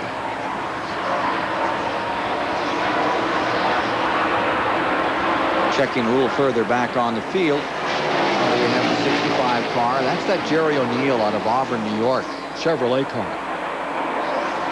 He is being shown in 31st present time. And the 57 stays right in the hunt out here. Bob Schatt, the Akara star out of Lombard, Illinois, his Oldsmobile, the Pronto Auto Parts car. 57 is back in, what, 33rd position at the present time?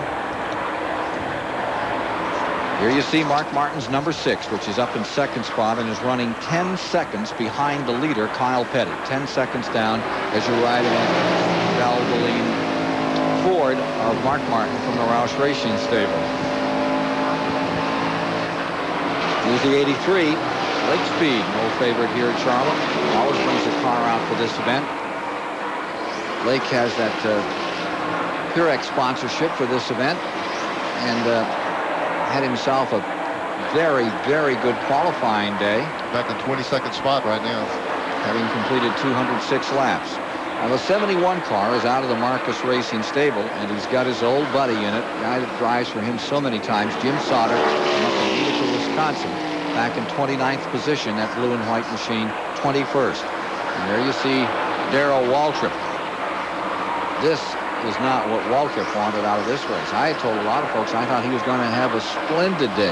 His practice looked good, and now he's outside of that lead lap, finds himself in 18th position, 211 laps complete. Here's Wally Dallenbach Jr. Next year, look for Wally Dallenbach, and that's 16, to do some real hard racing, get himself some good finishes. He's 28th on the afternoon. Morgan Shepherd's number 21 scoots by. He's 14th, a lap down at this point in the Wood Brothers car. They've had a funny year, haven't they? I'll tell you, that car's got a lot of potential, Morgan, and Eddie Wood's doing the chassis stuff, and they're getting better and better working together. You'll hit on it, sometimes you hit, sometimes you miss. That's just the nature of the animal.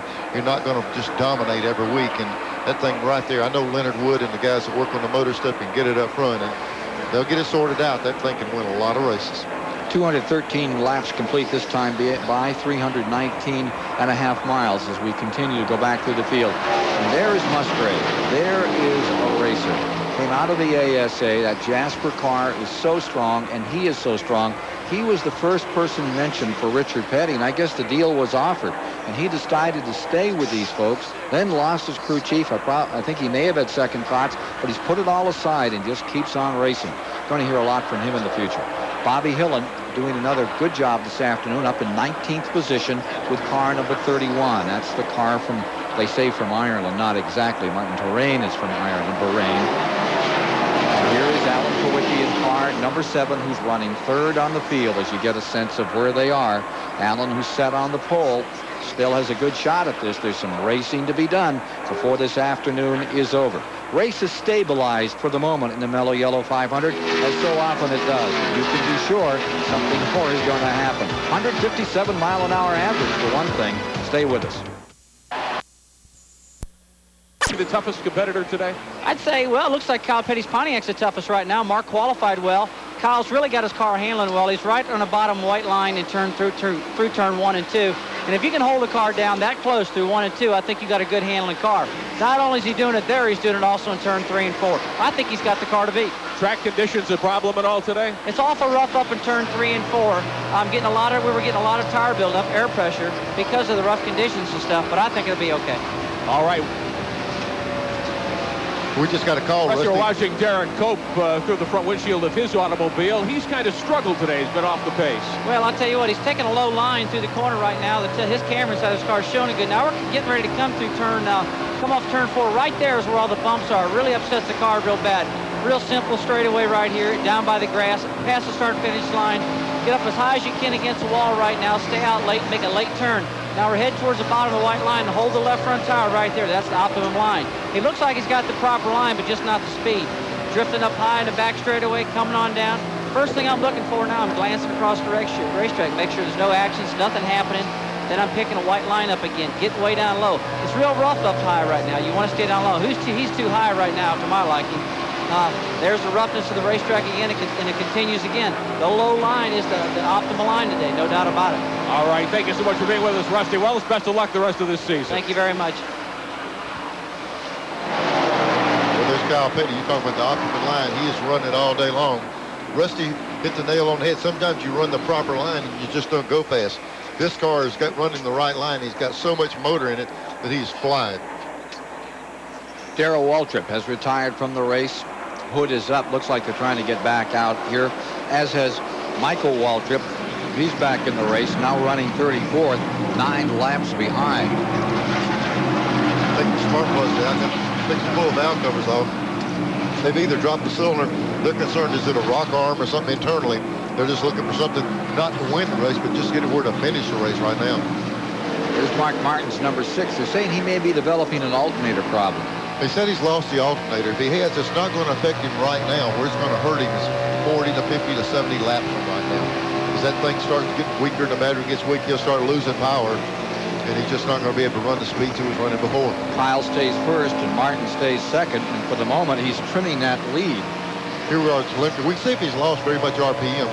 Be a little indicator of his power with the thing, but he's up at 69.7. See, we just saw 73, 7,400 right here, 78. Earlier, they went up to right at 8,100 right then. We were seeing some 83 and 84, but he's also got a lot of wear on the tires. Doesn't seem to be hurting real bad right now. Second place car, Mark Martin, Valvoline Ford. And he continues to close up. Now it's 6 8/10 seconds between first and second. Alternator or no, he's on the go. Randy Pemberton has more. Well, we're down here next to Darrell Waltrip. Darrell, short day for you. What happened? Well, we haven't been running very good. The motor was really down on power today, and then it broke, so I don't know what happened. Something internally let go in it. Okay, but you'll be back next week. Well, we plan on it. You know, that's the schedule, so we'll be in Rockingham, you know. But the Western Auto car was getting better and better. We got that penalty on pit road, which was a kind of a cheap shot. But anyway, we'll be back. Darrell Waltrip out of the 300, 227. Out of the 500, 227 laps complete. More in a moment. Period. We've been running this race at an average speed of 157.5 miles an hour. The old mark 149.8. This should be a very brief caution period, so that record could still get nailed before the day is done. It might be a short caution, but it's going to be the first opportunity some of these cars have had to make major changes to the car. They've had to do everything on the fly up to this. Now they're going to have that opportunity to put those rubbers in those springs, to take them out, to make major adjustments, see if anybody can get sorted out and chase Kyle Petty. 231 laps have been completed, 346.5 miles. It was at 231 that they took Yello. Pace car bringing the field by, and pit road is open. Apparently, Kyle Petty is in. Behind him comes Mark Martin. This is another luxury of being on the lead lap. Only the cars on the lead lap can come in on the first caution lap. So these guys get to pit and get in and get back out before everybody else. Dale Jarrett is there, Urban, Kowicki, Gant. Here's Dick Burton. Kyle Petty smoked the tires on his way in. This caution was a very opportune thing for these guys. They do not get particularly good fuel mileage. Long greens are a disadvantage for this team. They've twice run out of gas on long green flags. The rights are done. Lefts are on. Great stop. 19.88. Terrific stop for Kyle Petty. Kyle is away. Mark Martin is away. Second place man. And here comes Dale Jarrett rolling out, but just in front of him, Kowicki pops back in line. This comes at lap 232. Remember, there are 334 laps in the course of this event. Number 25, Schrader, is still in, and they're working some additional time on that car. Okay, here they are. This is that opportunity we were talking about. They're making a major adjustment. They either change the track bar or rubber in the right rear spring. I thought I saw him with big enough wrenches to be changing that rear track bar. He's been wanting to change it all day, but this is the first opportunity he's had to do it. Now they're going to do the lefts. They jacked it up, did the right side tires, left the right rear off for a long time and worked on the right rear. Now they're getting the left sides. He's barely going to beat the pace car. It took quite a while to get changed, but it's a good time to do it. It didn't cost him anything on the racetrack. So we are under caution, second one of the day. The U.S. Air Force Reserve recognized a legend in NASCAR racing. Here's Colonel Peter Sullivan. Thank you, Ken. The Air Force Reserve Commander's Performance Award was established to recognize outstanding individuals who have made significant contributions to their sport, their team, and their community. Today's winner is a true professional, Jake Elder, crew chief for Darrell Waltrip. Jake's entire life has been dedicated to the sport of auto racing. As a crew chief, he has visited the winner's circle 54 times and has won 2 Winston Cup championships. Jake, on behalf of the more than 82,000 men and women of the Air Force Reserve, I present you the Air Force Reserve Commander's Performance Award. Congratulations on outstanding career. Thank you very much. That's it. Boy, he'll always get an award from me. Suitcase Jake. That's just the way Jake operates. Thanks very much. He doesn't say a whole lot, but he gets a lot done. He sure does. All right, here's the Autolite race story. If you're just joining us, here's how it began. Alan Kowicki popped out in front, led those first 39 laps. Mark Martin stormed up there with his Ford, and then Dick Trickle got an opportunity to take a few laps out in front, followed by Bill Elliott, then Kyle Petty. It was Kyle Petty early.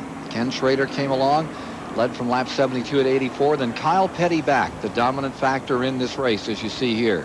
Followed by Martin, Kowicki, Ernie Irvin getting a shot at it, but mostly it has been Kyle Petty. Up to lap 186, Kyle Petty in front. And again, there was some swaps under caution. Every time you see those changes of leadership, those have all mostly come from a green flag pit stop situation. There's only been these 2 cautions. One for debris on the track early in the going on the Marcus car up here in the turn 3 and 4 area. And just now, from which car we don't know, for whom it was brought out, just marked as debris on the Speedway. Second caution of the day. We're getting ready to go racing once again. Right now, 2:34 on the board. They'll take green at lap 2:35 of 334 to be run. Close? I tell you, No. I think they're going to have to stop again. But just the thing I'd like to see right now, we've seen Kyle Petty just really work on the field. The only guy I saw really make a major change was Schrader. Early in the race, he was strong. We'll have to see if he's really helped himself when they start again. Now let's take a look at who's up front. There you see Kyle Petty in first. Right behind him on the outside, lap car number 3, Earnhardt on the inside, is the number 6. And that is Mark Martin, followed by Alan Kulwicki lining up third. Dale Jarrett lines up on the outside in 4th. Going 5th will be Harry Gant. And in 6th, Ernie Irvan, as we get set to send him out one more time. In 7th, Jimmy Spencer in the Bobby Allison, Ray Besta's car. Then 8th is Ricky Rudd. 9th, Elliott, followed by Schrader, Jeff Bodine. Dick Trickle is 12th. And there are 10 cars. It's back to Schrader in that lead lap as they come down to take green. As they work lap 2:36. Earnhardt trying to get one back on the bottom of the racetrack. And for the moment does so. Scoots out in front, car number 3. He was able to do that earlier, get out front and hold him off for a few laps, and when they got on around him, he's got to hope for a quick caution or they'll go right back by him. 2 laps down is Earnhardt in the number 3. Kyle Petty first in the 42. Mark Martin right behind him, and there's Alan Kulwicki up on the outside as they come down out of 4th. There's Mark Martin making the move on the inside.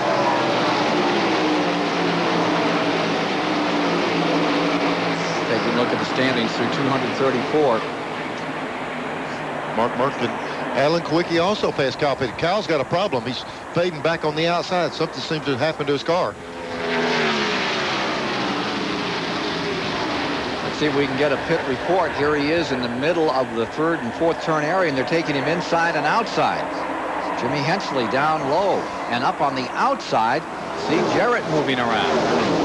Something didn't feel right to him as he went down in the first turn. It could be a tire or whatever. He's trying to work his way around and see what kind of problem he's got with the car. But he sure faded on that restart. Dramatic turn of events. Kyle Petty, who's had the entire field covered, now in big trouble and backing up. Here's Kyle dropping back through the field. Bodine in the 15 car, running in 11th position, taking a shot to get around him here. Ernie Irvan in that group. It might have just been the first few laps on those tires because he seems to be able to come right on back up there now. He's moved back and seems to be picking up speed again. We'll be back with more on the Kyle Petty story in just a moment. 238 laps of 334 are complete here in the Mello Yello 500. Hey, race. To win his 2nd race of the 1992 season, and here's how he pulled it off just moments ago. Alan Kulwicki there in front of him in the number 7.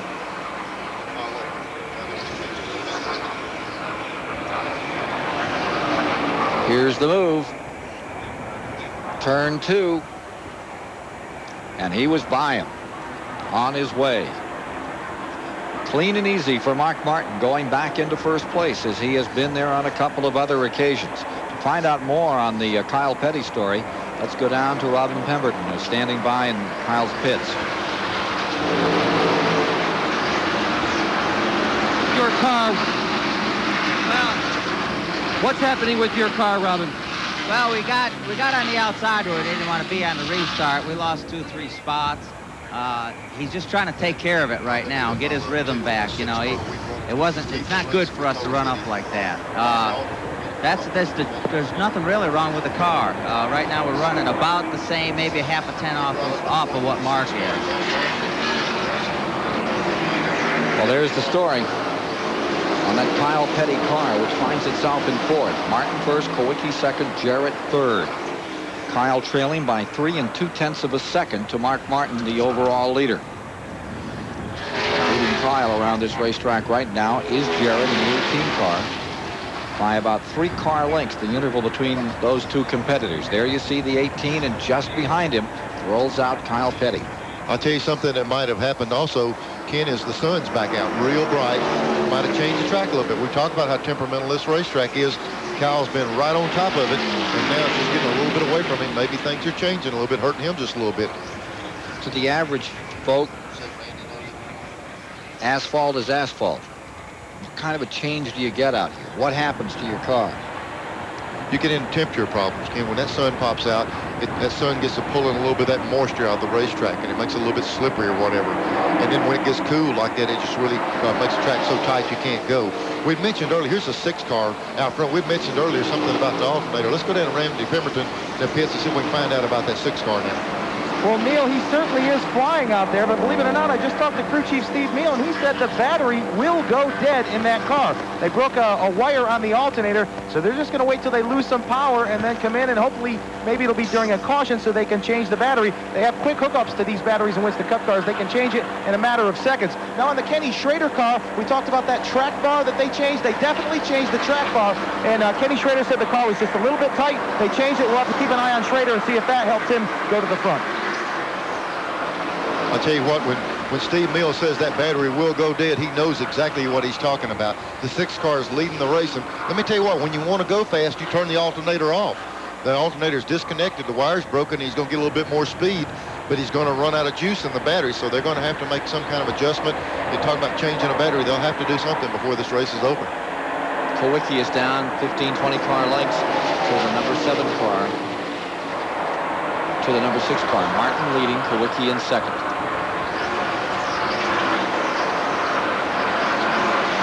Further back, 10th position is that Ken Schrader car, 10th place. Underneath, Jimmy Hensley, 66. He said the bar was making him real tight. When the bar is down low, it tightens the car up. We saw him run a lot lower line right then through 1 and 2 than he normally does. If they've raised that bar a little bit, they've helped his push condition. He might be better. Saw Schrader ducking underneath Hensley. 66 Trop Arctic car is in 23rd.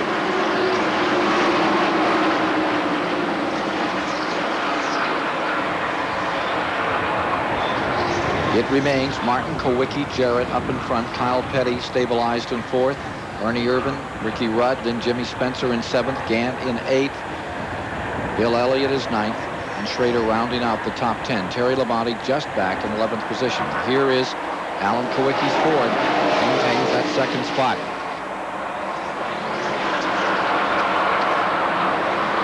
Mark Martin started this race just leading the field, driving away from him. Looks like it's coming back his way. It's just getting a little bit overcast again now. Kim, you know, I hate to over-mention that, but I'm just telling you, this is one of the most effective tracks in the circuit to the sun and the shade. We've got shade in 3 and 4 and sun in 1 and 2, and it actually makes a difference on each end of the track. So just have to see who can work it out best. One of the strongest Winston Cup drivers this year, Alan Kowicki, says his improving fortunes this year are due to the strong efforts of an entire team. I wouldn't be where I am in the point standings without him. You know, the car's a lot more dependable than it used to be. We're doing a great job preparing it. Our pit stops have improved, and our engines have run good. They've been pretty reliable. So all in all, I think we've made a lot of progress with this team. Indeed, they have. Paul Andrews and everyone. He said after his qualifying run that it was just real smooth. They didn't go anything for big. They just went out there to run well, and they did that. They didn't over-massage. He even made the statement he didn't have any earthly idea they could go close to 180 miles an hour. They shocked everybody sitting in the grandstand and themselves. The 26 car, Bodine, right here, Brett Bodine, coming off 4 the last time, virtually quit coming off the corner. He drove to the inside. He's had some kind of major problem. 255 laps are complete as Brett Bodine, sailing 25th out here in this race, pulls on to pit road. The Quaker State car of Kenny Bernstein ambles back onto the pit road, and we're beginning to see Kyle Petty make some moves like he might want to take another run up there. Try Dale Jarrett. He's right with him. Ernie Irvin back there in 5th. Dale's 3rd. Kyle's 4th. Ernie Irvin in 5th spot. We'll be back to follow this battle. Ricky Rudd in 6th just behind them right after we pause for these messages. From Charlotte, North Carolina, the Mello Yello 500. 500 here on the 1.5 mile Charlotte Motor Speedway. And from the Max Race Cards aerial platform, folks celebrating their 5th anniversary with a big 300 card selection. View of this facility and a look at the way our field is running right now. Martin 1st, Kowicki 2nd, Dale Jarrett 3rd, Kyle Petty 4th, Ernie Irvin 5th, Ricky Rudd in 6th. At issue is Mark Martin's Ford. There is a problem on that car. It could lose power at any time. It could cost him everything. He's gambling to stay out here, stay in this lead. Doesn't want to give the time up right now to go in and change that battery. Interval between first and second lies at 1 and 18 seconds between Mark Martin and Alan Kowicki, second place. Now here's Kowicki chasing Mark Martin. Allen having just a phenomenal run. If the battle ended right now, point battle, Elliott would lead by 112 points, Neil, but it would be Kowicki moving up. Allison would fall to third, 126 behind. It would be Kowicki 112 down in second place. And of course, there's 3 races left: Rockingham, Phoenix, Atlanta. Rockingham coming up October the 25th, and the big Atlanta showdown November the 15th. Gives you a good indication where this points battle rocks back and forth. 2 or 3 races ago, everybody had Kowicki out of the picture and said, well, he's fell back too far. He can't make it up. The way he's running, anybody can. You know, one guy had a little bit of trouble, and that thing really switches around in a hurry. Alan Kowicki, very much a factor, talking about those 2 guys kind of passing back and forth. Not any longer the case. The number 11 car of Bill Elliott is 8th on the field at the present time. There he is. And there's Davey Allison right in front of him. Davey is being shown 5 laps down. That's 5 down. The 15, the Bodine car, is 1 lap down. He's in 12th position. This field's somewhat scattered, Neil, with only 2 cautions. There's been so much green flag racing, similar to what we saw last Monday at North Wilkesboro, North Carolina. Yeah, when they go green that long, it really mixes it up. And for the people that wonder how Davey Allison got 5 laps down, on our last caution, Davey had a flat on the right front, had to make an extra pit stop and put a right front tire on, so he lost even more time in the pits. You know how everybody's doing these hard copy shows, Neil? The question here is, I think they want to use this in a wanted ad. Does anyone recognize this man? Watch this. There it is. Oh, me, mug shots. Max cards. My goodness, that's the only thing I got going in racing now, isn't it? Well, they've got 2 of them, too. How'd you get 2 cards? Well, you get 1 or you're not saying I'm two-faced, are you? No, never. Okay. Not you, fella. All right, let's go to Dick Bergman. I'm not ready. He's not ready. He's not ready. I heard that. We'll get back to it. We can hear that. Let's get down here and follow Mark Martin for a moment out in front. And again, let's state the problem that Mark Martin is having in car number 6. Ken, the biggest, he said Steve Mill, who is really on top of the situation, said they broke an alternator wire. He said that it wouldn't take them long to change it, but they can't do it on the green flag stop. So what he's hoping the thing keeps going along like it is, just don't lose a lot of time. They're leading the race now, but what he's concerned about the battery just totally dying and the motor cutting off, you can't refire it without changing it. So for him to make that statement, he's certainly concerned. A little further back in the field, 3rd spot. Dale Jarrett there. Kyle Petty trying to take it away. Ernie Irvin in it, and Ricky Rudd. 3rd, 4th, 5th, 6th. Out here running in tandem around the bottom of that 24-degree banking into the back straightaway. You know, we talk about some cars running good at times, some cars running bad at times. How can you explain here? Kyle Petty a while ago was just driving away from the field, and they pitted on the last pit stop. They just can't get it back up to speed. Nobody could touch him before, and now he's just, you see him wrestling the car around a little bit. They did not change the jack screw in the car. They put 4 tires on it, and he can't go as fast as he did before. I'm sure they're concerned and wondering what it is. 180 miles an hour correction out there by Kyle Petty around Dale Jarrett. Joe Gibbs, his car owner, not here today for sure. Probably going back over his game plan for that Monday night encounter that his Redskins are going to have with Denver. Washington 2-2 on the season up against 4-1 Denver. Going to watch that? I'm a big football fan. I watch a lot of those. Yeah. How's Alabama doing this year? How'd you do yesterday? They're doing real good. I'm proud of them. We've just been plugging right along. You know how it goes. Win some, lose some, but they've been winning all of them, thank goodness. Well, trying to win this one is Kyle Petty. Pride of North Carolina has pulled up another spot. He's in the 3rd. So it's Fords 1 and 2, and Kyle Petty's Pontiac in 3rd. Can he improve? We'll see. It's absolute. Going to dominate. After it was the turn of the 42 car Kyle Petty to do that for some time, it now falls on Mark Martin.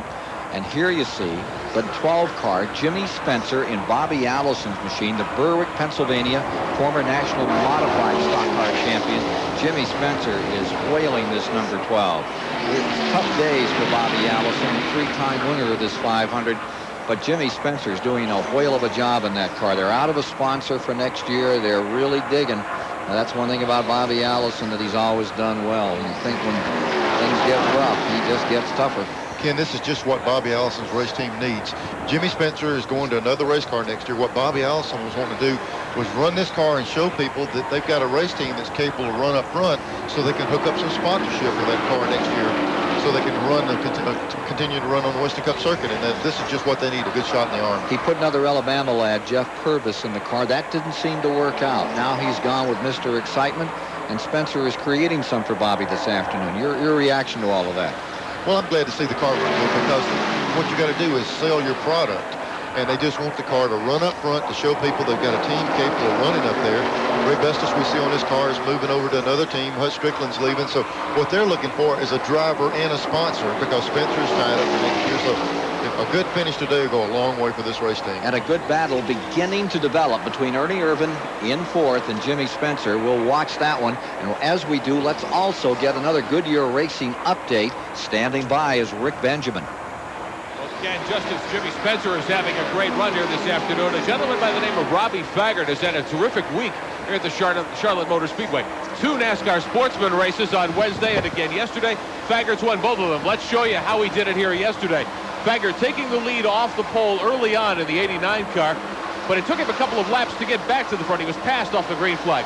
Many crashes in yesterday's event. This one off turn 2 early on. Chuck Hebbing in the 45 car. A couple of other cars ending up against the Armco here at Charlotte, and a tire rolling loose as well. A little later on, lots of trouble off of turn 4. Tom Sherrill in the 7. Again, Hebbing in the 45 getting involved. There's Hebbing slamming into Sherrill. Hebbing winding up in the inside retaining wall there. It began also the 95 car of Steve Clark. This is a little later on in the event, sliding down low through turn 3. While he was gathering his car back up, Tim Bender in the 36 was running third, lost control. He gets popped not once, not twice. The blue car there getting up in the air briefly. All told, a total of 12 cars getting involved. We'll see another car, the 43 automobile of Paul Shaver, slamming into the hydro barriers there, water going up. This one blocked the track. They had to bring out the red flag for about 13 minutes. Finally, the race back under green. Robbie Faggart managing to stay clear of trouble in the white automobile, the number 89. He scores his second win of the week here over the 20 of Ronnie Sewell and the very familiar-looking black number 3 of Kirk Shelmerdine, Dale Earnhardt's Winston Cup crew chief, who drives a lookalike car in the sportsman division here at Charlotte and across the country. Shelmerdine finishing third. As we mentioned, very busy week here at the Charlotte Motor Speedway. A big announcement made on Wednesday night here. The Driver of the Quarter Century Award. There's a Driver of the Year award given annually. On Wednesday night at Champions for a Life banquet, Kai Kyler is the patron of this award. He was the man who opened the envelope to make the announcement of the winner of Driver of the Quarter Century. Quarter Century is Mario Andretti.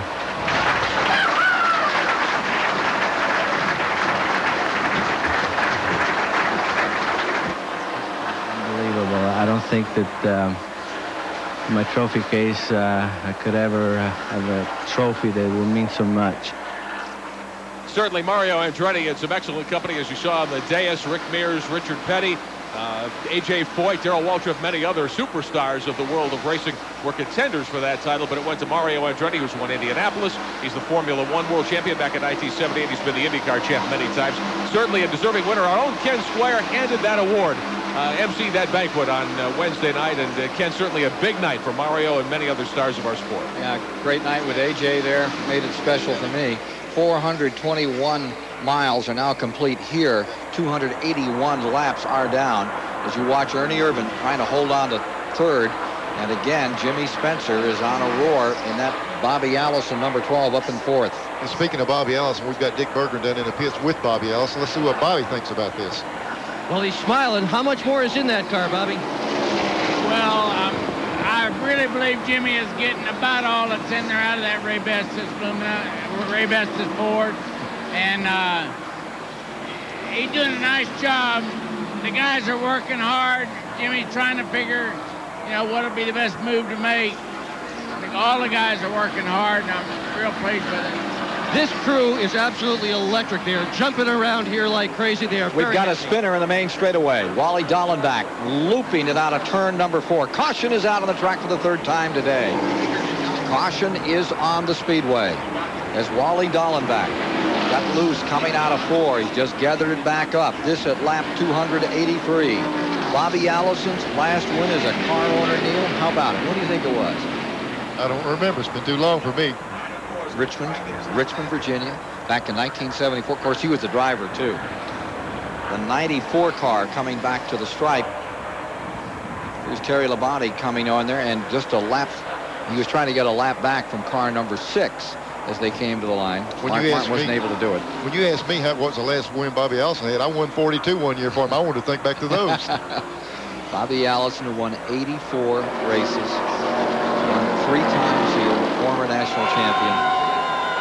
Hope they're standing up and cheering for Bobby Allison. We hope that he has some good luck and this car number 12 finds everything that it needs for the 1993 season. Jimmy Spencer is certainly contributing everything he's got to make it a good day for the great leader of the Alabama gang.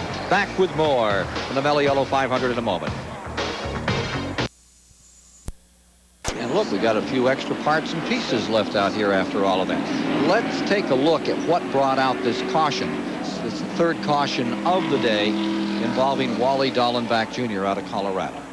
Dallenbach was coming right off the 4th turn up here. See if we can get a shot. They got together. Looked like him and that's Gant. They tagged a little bit coming up off the corner. And boy, they're keeping. Look how slick and wet the grass is here. Goes across the paved section. Gets back in this. Now here's where it's concerned. See the wheels right. He got him turned back or he went back out on the racetrack. It's real slippery there. He did a good job of straightening it out and keeping it straight through here without running back out in traffic. Mess up the paint job on the little signs in the grass though. Looks like real action here. Take a look at the standings. Kowicki now shown 1st. Martin 2nd. Kyle Petty is 3rd. Jimmy Spencer up to 4th. Ricky Rudd in 5th. And 6th is Dale Jarrett. Let's go down the pits and see what happened on that pit stop. We've got a couple of guys. One of you guys let us know what's going on. Well, I was in Kyle Petty's pit, and they changed the car around a bit. They've been having trouble with the thing pushing, so they took a rubber out of the left rear, so they think they're going to run a bit better. I also watched Spencer's pit. They changed nothing on the car except 4 tires, and Spencer's as excited as the crew. These guys really think they're going to have a great finish today.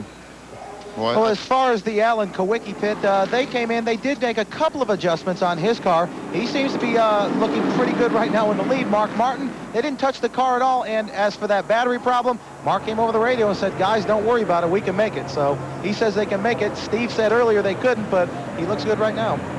Randy, the way he was leading that race, I doubt seriously he wants to do anything. He wants to keep riding.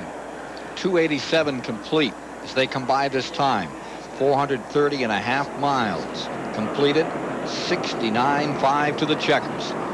Pace car is in, ready to go once again as they line up. Kowicki 1st, Martin 2nd, Petty, Spencer 4th, Ricky Rudd, Dale Jarrett 6th, Elliott, Ernie Irvin 8th, Ken Schrader rounding out the top 10. Harry Gant, those are the 10 cars in the lead lap. 11th, 1 lap down is Terry Labonte as they dive into turn number 1. Be watching to see if they help Kyle Petty's car. He did make a change just now before he was off, see if he can get it back like he had it earlier.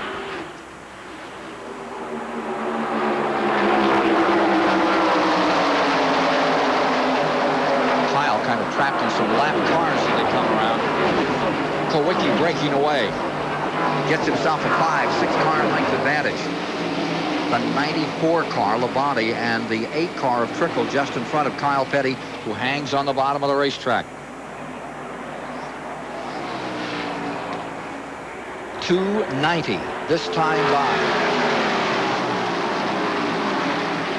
435 miles down. There goes Spencer up on the outside of Kyle Petty. Spencer in the 12 car trying to put a move on Kyle Petty on the outside. He didn't quite make it. Be for 3rd position. Jimmy Spencer has sat in a lot of seats this year in the Winston Cup and Grand National Racing, and you hear more and more people. There were a lot of people down on Spencer, said he drove too hard, got himself in a lot of trouble. But guys like Earnhardt, Travis Carter, Junior Johnson, they all talk about Jimmy Spencer is the kind of driver they really like now. I tell you what, to run fast, you're going to use up some equipment. And Spencer has certainly done that. He's used up a lot of race cars, but he's getting a little more patient all the time, and he's running the car better all the time. It's showing up today. He's right there. This car's got a chance to win the race.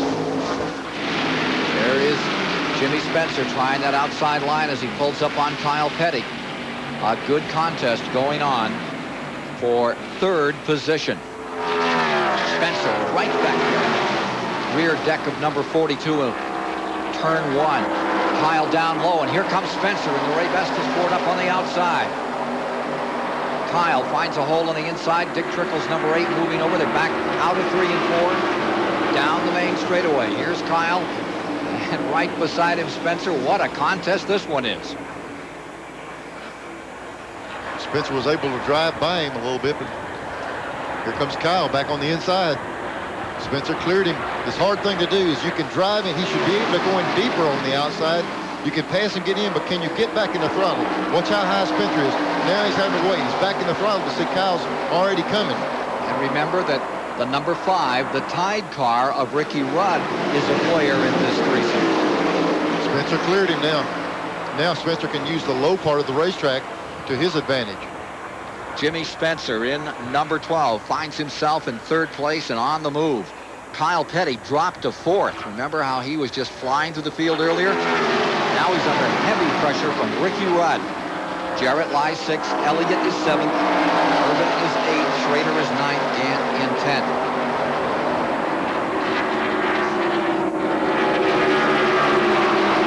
There's Spencer picking off some of the lap traffic. He's going under Terry Labonte. He's got one more lap car in between him. He's got Dick Trickle in between him. Here we are with Elliott. There's Spencer right here. He's got Dick Trickle in the Snickers car and directly in front of him before he gets around to the leaders. Jimmy Spencer on a roll up into 3rd spot for the Allison team as Alan Kawicki stays 1st. Mark Martin stays in 2nd spot. Looks like somebody is slowing down dramatically. It's number 11 coming out of turn number 4 in big trouble. Bill Elliott, the Junior Johnson Budweiser car, slowing down on the outside of the racetrack going into turn number 1. It shows you how crazy them. There, Davey Allison just went by on the inside. We were sitting there looking at what a gain Elliott was going to have and pull out, and then he has trouble, and it might close it back up with Allison and with Kawicki now. Now let's check the cars that have retired from the event. How many do we have out? 2, 4, 6 officially retired from 40. There's that big point sweep with these big fields. The key is here, will it keep running? Is it blown totally up? If it'll just keep going around this racetrack. But here he comes in pit road. What they're hoping for is if they've got a problem, it's not terminal. Let's see if he's going to go back behind the wall or if it's something that can be remedied. Looked pretty serious when he came by. He's headed for the pits. Bill Elliott's car number 11. Dick Berggren is standing by with the Winston Cup point leader. Well, Ken, Junior just said they have a flat tire. They think they have a flat tire. They're going to do 4 tires, and hopefully they'll find the one that's making this car handle not as well as it should. The engine on pit road sounds just fine. Everything else looks all right as well. No, they're going to look at the right rear. Several crew members now looking at the right rear. That's where the track bar attaches. They're shaking their heads. This does not look good. He's been in here a long while. Right side still up. Elliott with a serious problem in the right rear corner of the car. Junior Johnson walking around the car in the red sweater. NASCAR officials standing beside him.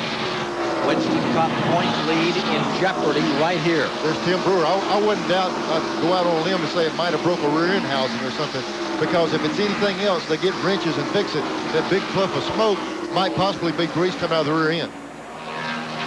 Meanwhile, Alan Kawicki leading. Mark Martin in 2nd. That's how close it is for the lead. In the $891,000 Mello Yello 500, Jimmy Spencer lies in 3rd spot. The 2 leaders sliding out of turn number 4. Down they come. And then it's an interval of, 3.5 seconds back to number 12. Jimmy Spencer just behind Dick Trickle in 3rd spot. It's going to be a wild finish to this one. 300 laps complete when they come by this time. Bill Elliott still in the pits. So Bill Elliott is in the pits. Here's the situation. We're now at 300 laps when they come by. Just 34 laps to go. Stand by. We're in for another great Charlotte finish.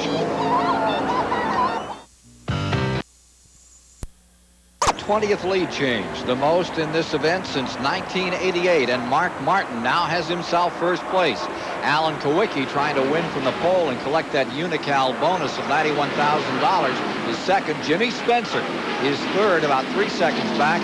Kyle Petty lies fourth with Ricky Rudd in fifth. 9 cars are in the lead lap. Jarrett 6, Urban, Schrader, Harry Gant running 9th. 1 lap down in 10th is Dick Trickle with Terry Labonte running in 11th. Let's take a look at the pass that put Mark Martin into first place. Mark Martin has been all over Kowicki for a couple of laps. And watch this, he goes down in the corner, he gets the nose up beside him, and they come up, he gets just up there, and Kowicki don't know if he's there. Now watch him move over. He's going to move over and see if Alan, and they touch just a little bit right through the tri-oval. They separate again. Mark Martin makes the pass going down in the first turn. And since he's made this pass in just 2 laps, he's pulled out to about 6 or 8 car lengths. Qualified well, did Mark Martin. Then came out here and ran stronger in those final practice sessions, and for the moment is running away. And we're also watching behind Kowicki, the number 12, the Allison car with Jimmy Spencer in third spot. Last time by, that interval was about 2 5/10 of a second between second and third. We're sitting here watching Mark Martin lead this race, and he's probably hoping that thing does like that little bitty bunny does, just keeps on going.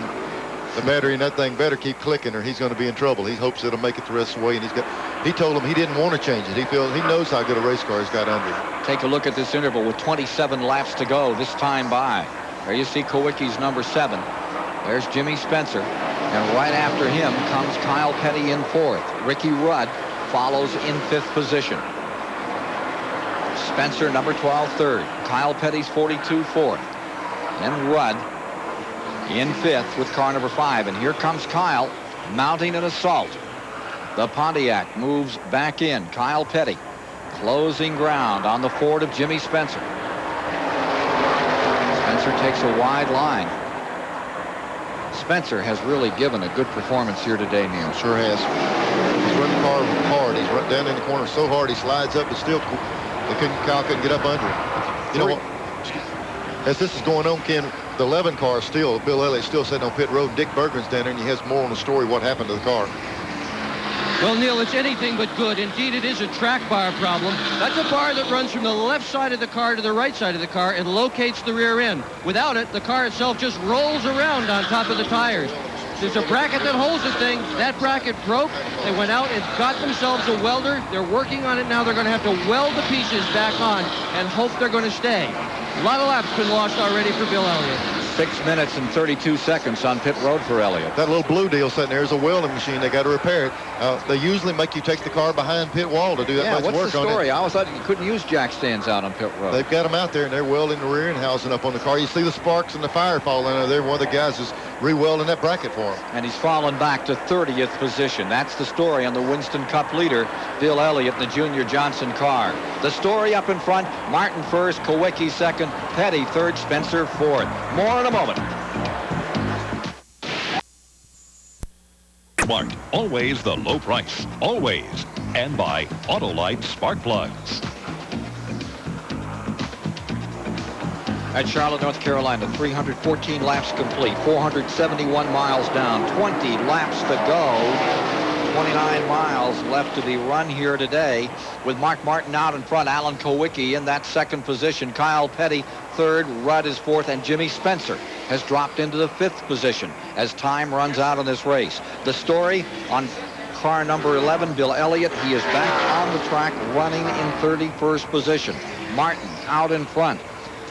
While a win here at Charlotte can make a driver's season, Mark Martin says the important thing is simply to win.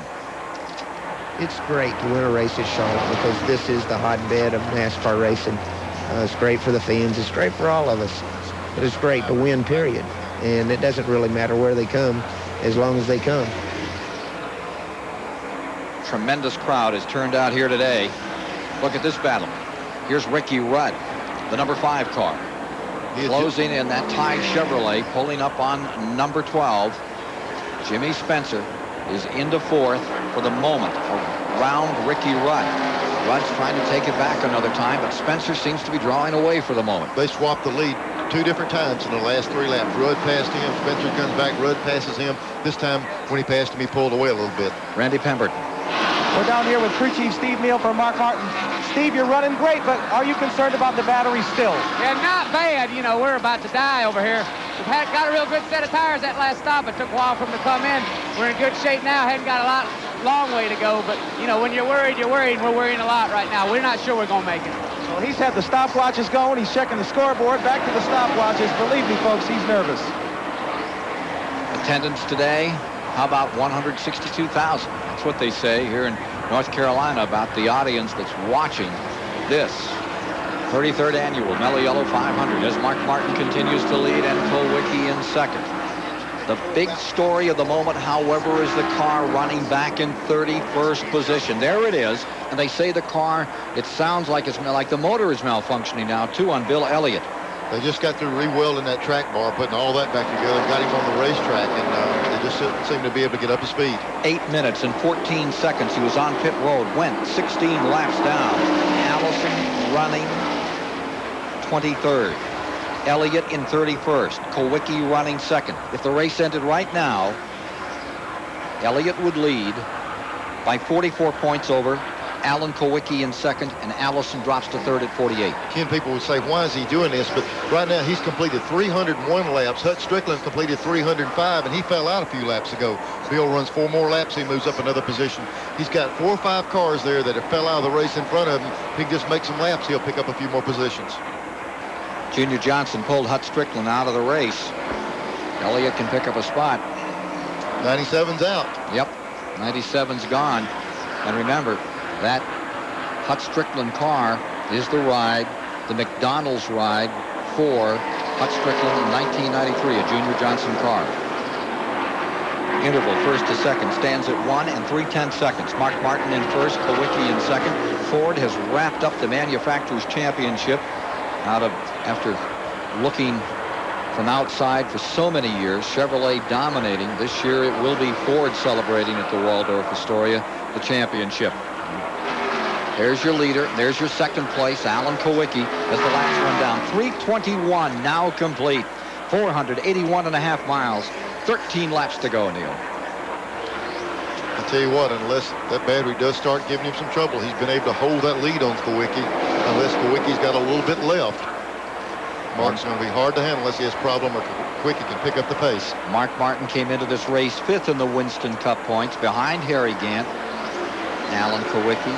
Allison, he is making some run today, and Elliott, runner-up back in 1990 to Dale Earnhardt. What a run he's having right now. Take a look at number 6, Jack Roush Racing. Best Charlotte 500 finish. Back in 1989, he placed 3rd. Still continues to lead, still the concern about that battery.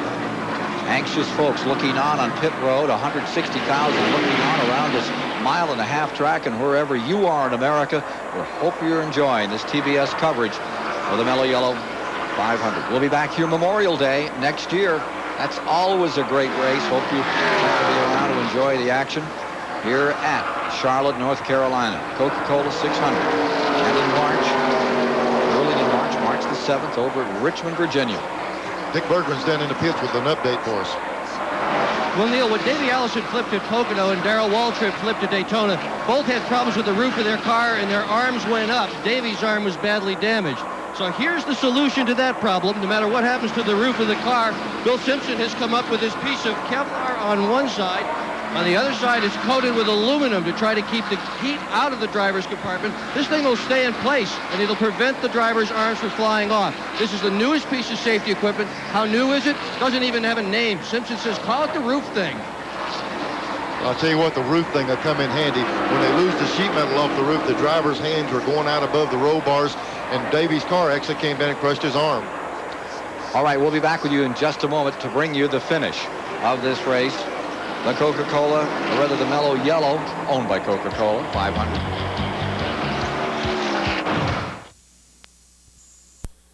What are the major stories that have developed as Alan Kulwicki rides there in that second spot? The 6th place car, Dale Jarrett, retired. The Joe Gibbs car, going behind the wall, came in. Maybe that transmission finally did give up. and just moments ago. Pulling back to the garage area, Bill Elliott's day is done. I think he's scored enough laps. He doesn't feel there's any more to be gained from that car, and they brought in number 11, being shown in 30th position. Yeah, that might be the reason coming in. The motor had been missing real bad. It sounded like they had a problem, and there's no reason to risk that thing, something happening, getting in a big wreck out there. Here's your leader, Mark Martin in number 6, Kowicki in the 2nd position as we get down to 4 laps into the finish. There's Richard Petty, last time here in the 500. This is where it really began. He had a second here to Speedy Thompson back in 1960 after he had 3 short track wins that 1960 season. And he also had a second that year at Daytona. But that was sort of like, hey, you know, behind Junior Johnson must have been a big surprise. It wasn't. He came in here and ran really strong at the end of that year. Kowicki running in 2nd, Kyle is 3rd, Spencer 4th, Rudd 5th, Irvin 6th, Schrader 7th, Gant 8th. All of those cars in the lead lap in 9th, trickle a lap down. So the laps roll off. 3:32 are now complete. Rockingham upcoming October the 25th. Then Phoenix, Arizona, November 1. Atlanta, November 15th will decide it. And the point battle, it's in the air, folks. Big time after this afternoon. Richard Petty will be finishing car number 43. He's running in 28th at the end of this program today. Man that has won this race. White flag coming out this time. White flag for Mark Martin. That interval between 1st and 2nd stays at almost 2 seconds. Mark Martin is going to put this one away for Jack Roush Racing.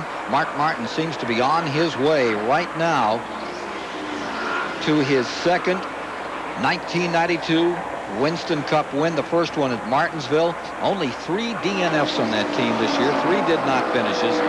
What a run he is having. Qualified 4th for today's race. Has run up in front. He's averaging 153 miles an hour. A new track record. Margin of victory, 1 and 9/10 seconds for Mark Martin over Alan Kowicki. 7th career win for Martin. He moves to 4th in the standings. Less than 100 points behind point leader Elliott. 2nd at the finish is Kowicki. 3rd is Kyle Petty. 4th is Jimmy Spencer. 5th is Rudd as they come across the line. And we'll be back to meet the winner, Arkansas's Mark Martin, after these messages. 500 is over, and let's meet the man who was the crew chief, outsmarted them today, outfoxed them. Steve Neal standing by with Dick Bergman. Worried about that battery all afternoon. What kind of shape your stomach in? Well, it's in bad shape anyway, trying to outrun all those good race cars, but it was a Motorcraft battery and it hung on. The alternator hadn't been working for about 150 laps, so hats off to Motorcraft and all the Ford people. We're real pleased that we could win a race. You know, Darlington just hurt us real bad and got wrecked at Dover and run good the last couple of weeks, but we really needed to win another one. After losing here last year and tearing up a tire with about 20 to go 3 years ago, we really felt like this place owed us one, so maybe we're paid back now. This pit is empty. They've all gone to victory lane. We're going to let Steve go there, too. And let's go there ourselves and meet the champion of the 33rd annual Mello Yello 500. Well, this team has been on a tear lately, but Mark, you had the team a little antsy in there. I know you must have been antsy in the car. Well, you know, I mean, we just hadn't had any luck to win any races. This Valvoline car's been this good for the last 6 races, but we just hadn't won. I'm happy that this is a great place to win for Valvoline and Folgers and Ford, and just want to thank Goodyear. These racing tires, these radials they got us on, they're awesome, man, and they just run all day great. I want to thank Jack Roush and Steve Neal and the guys in the shop who kept their chin up when things were rough and put me in the best race cars I've ever driven in my life for the all summer long. I'm just thankful for it. Jack, how about it? You had batteries slung around the pits, an alternator sitting there. You were ready to do anything you had to do. Well, we had a little battery problem with Mark's Busch Grand National car yesterday, so we were sensitized to that. But Mark did a great job. We have had a rough summer. We've had great cars. The guys have hung together to a man, and nobody's give up on us, and boy, it came through today. Well, from what we understand, about 100 points out of the lead for the Winston Cup Championship. How about that? How about that? That's a big surprise. You know, I guess you never know what's going to happen. Realistically, 3rd looks pretty good, but 11 and 28 aren't doing much right now. I'm sure that they're going to hit a hot streak any time, but they need to hurry up or they're going to lose it. Well, let me tell you, folks, these guys are definitely not out of it. They have been on a tear over the last 6 or 8 races. Mark Martin, the winner of the Mello Yello 500. Top 5 within 95 points of each other. 3 races to go: Rockingham, Phoenix, and Atlanta. Let's talk to the man who came in second place here this afternoon, Alan Kowicki. Such a good run. Where's the smile? Oh, I'm happy. The team did a great job. The engine ran good, and we had good pit stops. They picked me up a couple of seconds, under the green a couple times, and got me out in the lead another time. They're doing a great job, and the Goodyear tires worked today. The fourth turn was a little bit bumpy, but we really didn't have any problems, and our car started getting a little bit better at the end. We're real good on new tires, probably the best car, and just a tick off when the tires got old and hot, but I did my best. We gave them a good run. We're coming on to the points, and it's not over yet. Team is running strong, real strong. And he's in third place, 44 points behind Elliott as we get down to the end of the 1992 season. What a grand finale it's going to be with Rockingham, Phoenix, and Atlanta upcoming.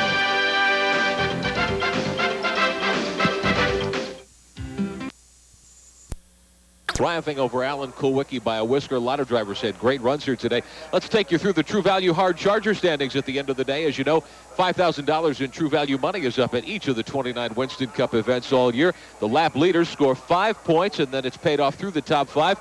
Mark Martin gets an extra $1,500 in his victory purse today for scoring nearly 2,000 Hard Charger points over Alan Kulwicki. Kyle Petty, who many of us thought had this race sewn up in the middle stages, didn't turn out quite that well, but Kyle finishes third over Ernie Irvin and Dale Jarrett. Of course, there's $50,000 on the line for the True Value Hard Charger Award at the end of the Winston Cup season following the Atlanta race coming up in just a few weeks. Only 3 events left in 1992. So that's the way the True Value Hard Charger situation stacked up today. One of the teams that had the strongest day of all, I think a lot of us were really pulling for him, the Bobby Allison team. Jimmy Spencer, Mr. Excitement in the chair today. Our Dick Berggren is with those two gentlemen. Well, it's supposed to take a year or two for new teams to gel. This is your first ride. How'd you do this? Well, Bobby Allison gave me the opportunity Tuesday afternoon to come over and put a seat in his car, and Ray Bestis Ford, Meineke Muffler, Tic Tac Ford ran accident. Jimmy Finning won the Western Auto Mechanic Race Award. All weekend, we've had a good weekend. All the crew worked extra hard. The pit stops were fantastic. We were off a little bit, but I'll tell you what, bring home a top 5 finish. I always knew that team could run good, and it's been a pleasure to drive for Bobby Allison. Well, let's ask Bobby Allison. How about this guy? How much of it was him? Well, he did a mighty nice job. Jimmy Spencer really, really applied himself. The guys worked hard. Everything went together. I was really pleased that we were able to run that good for Ray Bestis. They are leaving us, but they've been a real big help to us, and we really appreciate them. And Meineke and Tic Tac also. But Jimmy Spencer stepped into this thing and just did a really, really super job for us, and I really appreciate that. Racing is never giving up. Well, Humpy Wheeler, you had a record crowd. You had a record pace, 153 miles an hour, breaks that mark of Schrader in 89. What a great day the Charlotte Motor Speedway has observed Richard Petty's last race. And he ran all the way to the checkers. Yeah, Richard did a great job for the last ride at Charlotte. But I'm real proud of Mark Martin. Mark's been knocking on the door here for a number of years, and he got down. He had to go back to ASA racing, and he's come back now, and he's been so close. But, gee, he did a terrific job today, and he beat, really, the fastest car on the racetrack, and that's Alan Kulwicki. Who had qualified on the pole at nearly 180. We're excited about the fact that for the next 3 years here on TBS, you're going to be seeing the 600 and the 500 each year. Yeah, we look forward to working with TBS. Ken, you and Neil, and all the folks down in Atlanta. Going to bring them a lot of excitement. We've got a lot of things we're going to be doing to the track to improve it, to improve the racing on it, and we're really looking forward to it. Like what? Well, we got to work on that fourth turn. That got rough. It got me out here last night about 12 o'clock when I wanted to be home in bed. We ended up with a 1-inch gash in it from yesterday that went about 150 feet, and we were worried about it today, but it held up pretty good. So we got to do something on that fourth turn. It's like having a beautiful golf course and having one lousy green. The green's green. The green's right in the middle of the groove there. Yeah. Yeah, I mean, we're not putting out there in the fourth turn. Nobody was putting out there today, that's for sure. We'll be back with more here from the Charlotte Motor Speedway, where Mark Martin reigns supreme in just a moment. Stay with us.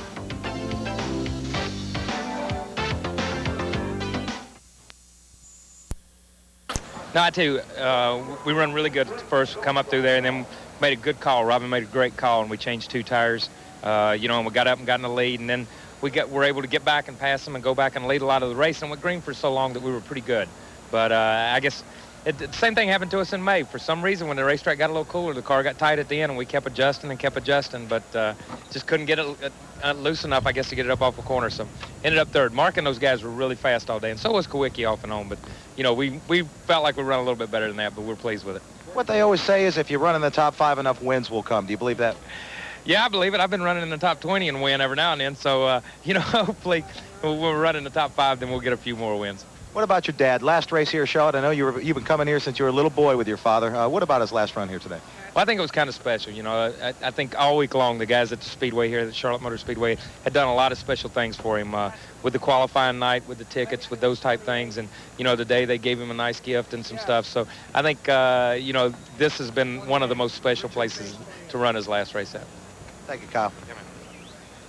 And meantime, one of the drivers who generated some late excitement today, Wally Dallenbach Jr., driver of the Keystone Ford. Your teammate wins. You got everybody awakened there toward the end, sliding through the grass. What happened? That's kind of excitement I don't really like. I don't know. I thought I had Harry clean, and then next thing I know it, I was saving the race car. So he got us a little bit out of shape, and we're just lucky we didn't hit anything and tear anything up. Learning curve is well underway for you now. How does next year look? We're looking forward to it. The Roush team is coming along well. It's a great win for the team, and we're getting better and better every week we get out there. We need to work on our qualifying a little bit, but the race car was really good. We had a set of tires that last pit stop that really weren't handling too well, but we had a real good car today. You've turned a lot of heads this season, former Trans Am champ. We look forward to seeing you at the top of the Winston Cup point standings here within a year or two. So do I. All right. Thank you, Wally Dallenbach Jr. 3 caution periods for 10 laps in this race, Neil. And last week, caution-free last Monday up at North Wilkesboro. Is this a trend? I tell you what, they're getting these cars pretty bulletproof. They're able to run the entire distance without motor problems and stuff, and the driver's doing a good job. 2 of those were debris today, so we really just had one legitimate caution. It was a problem, and looks like these races, they better learn how to go green to keep up front now. Now, what do you think about this finish with now 5 competitors so tight together in this point battle? We get down here to Rockingham, the old tough monster mile, and you go out to Phoenix, that great track that Buddy Jove has, and then, of course, to Atlanta to decide it all. The last few weeks or even the last month, they've been trying to narrow it down to 2 people. That's not the way it works in this sport. It takes care of itself, and the guys, the 2 we were talking about, are in trouble now. They've got other people crawling all over them. The points battle is still up in the air with just a few races to go. Well, we'll be back with more here from the Charlotte Motor Speedway as we celebrate Mark Martin's victory and Richard Petty's position 28 finish in his final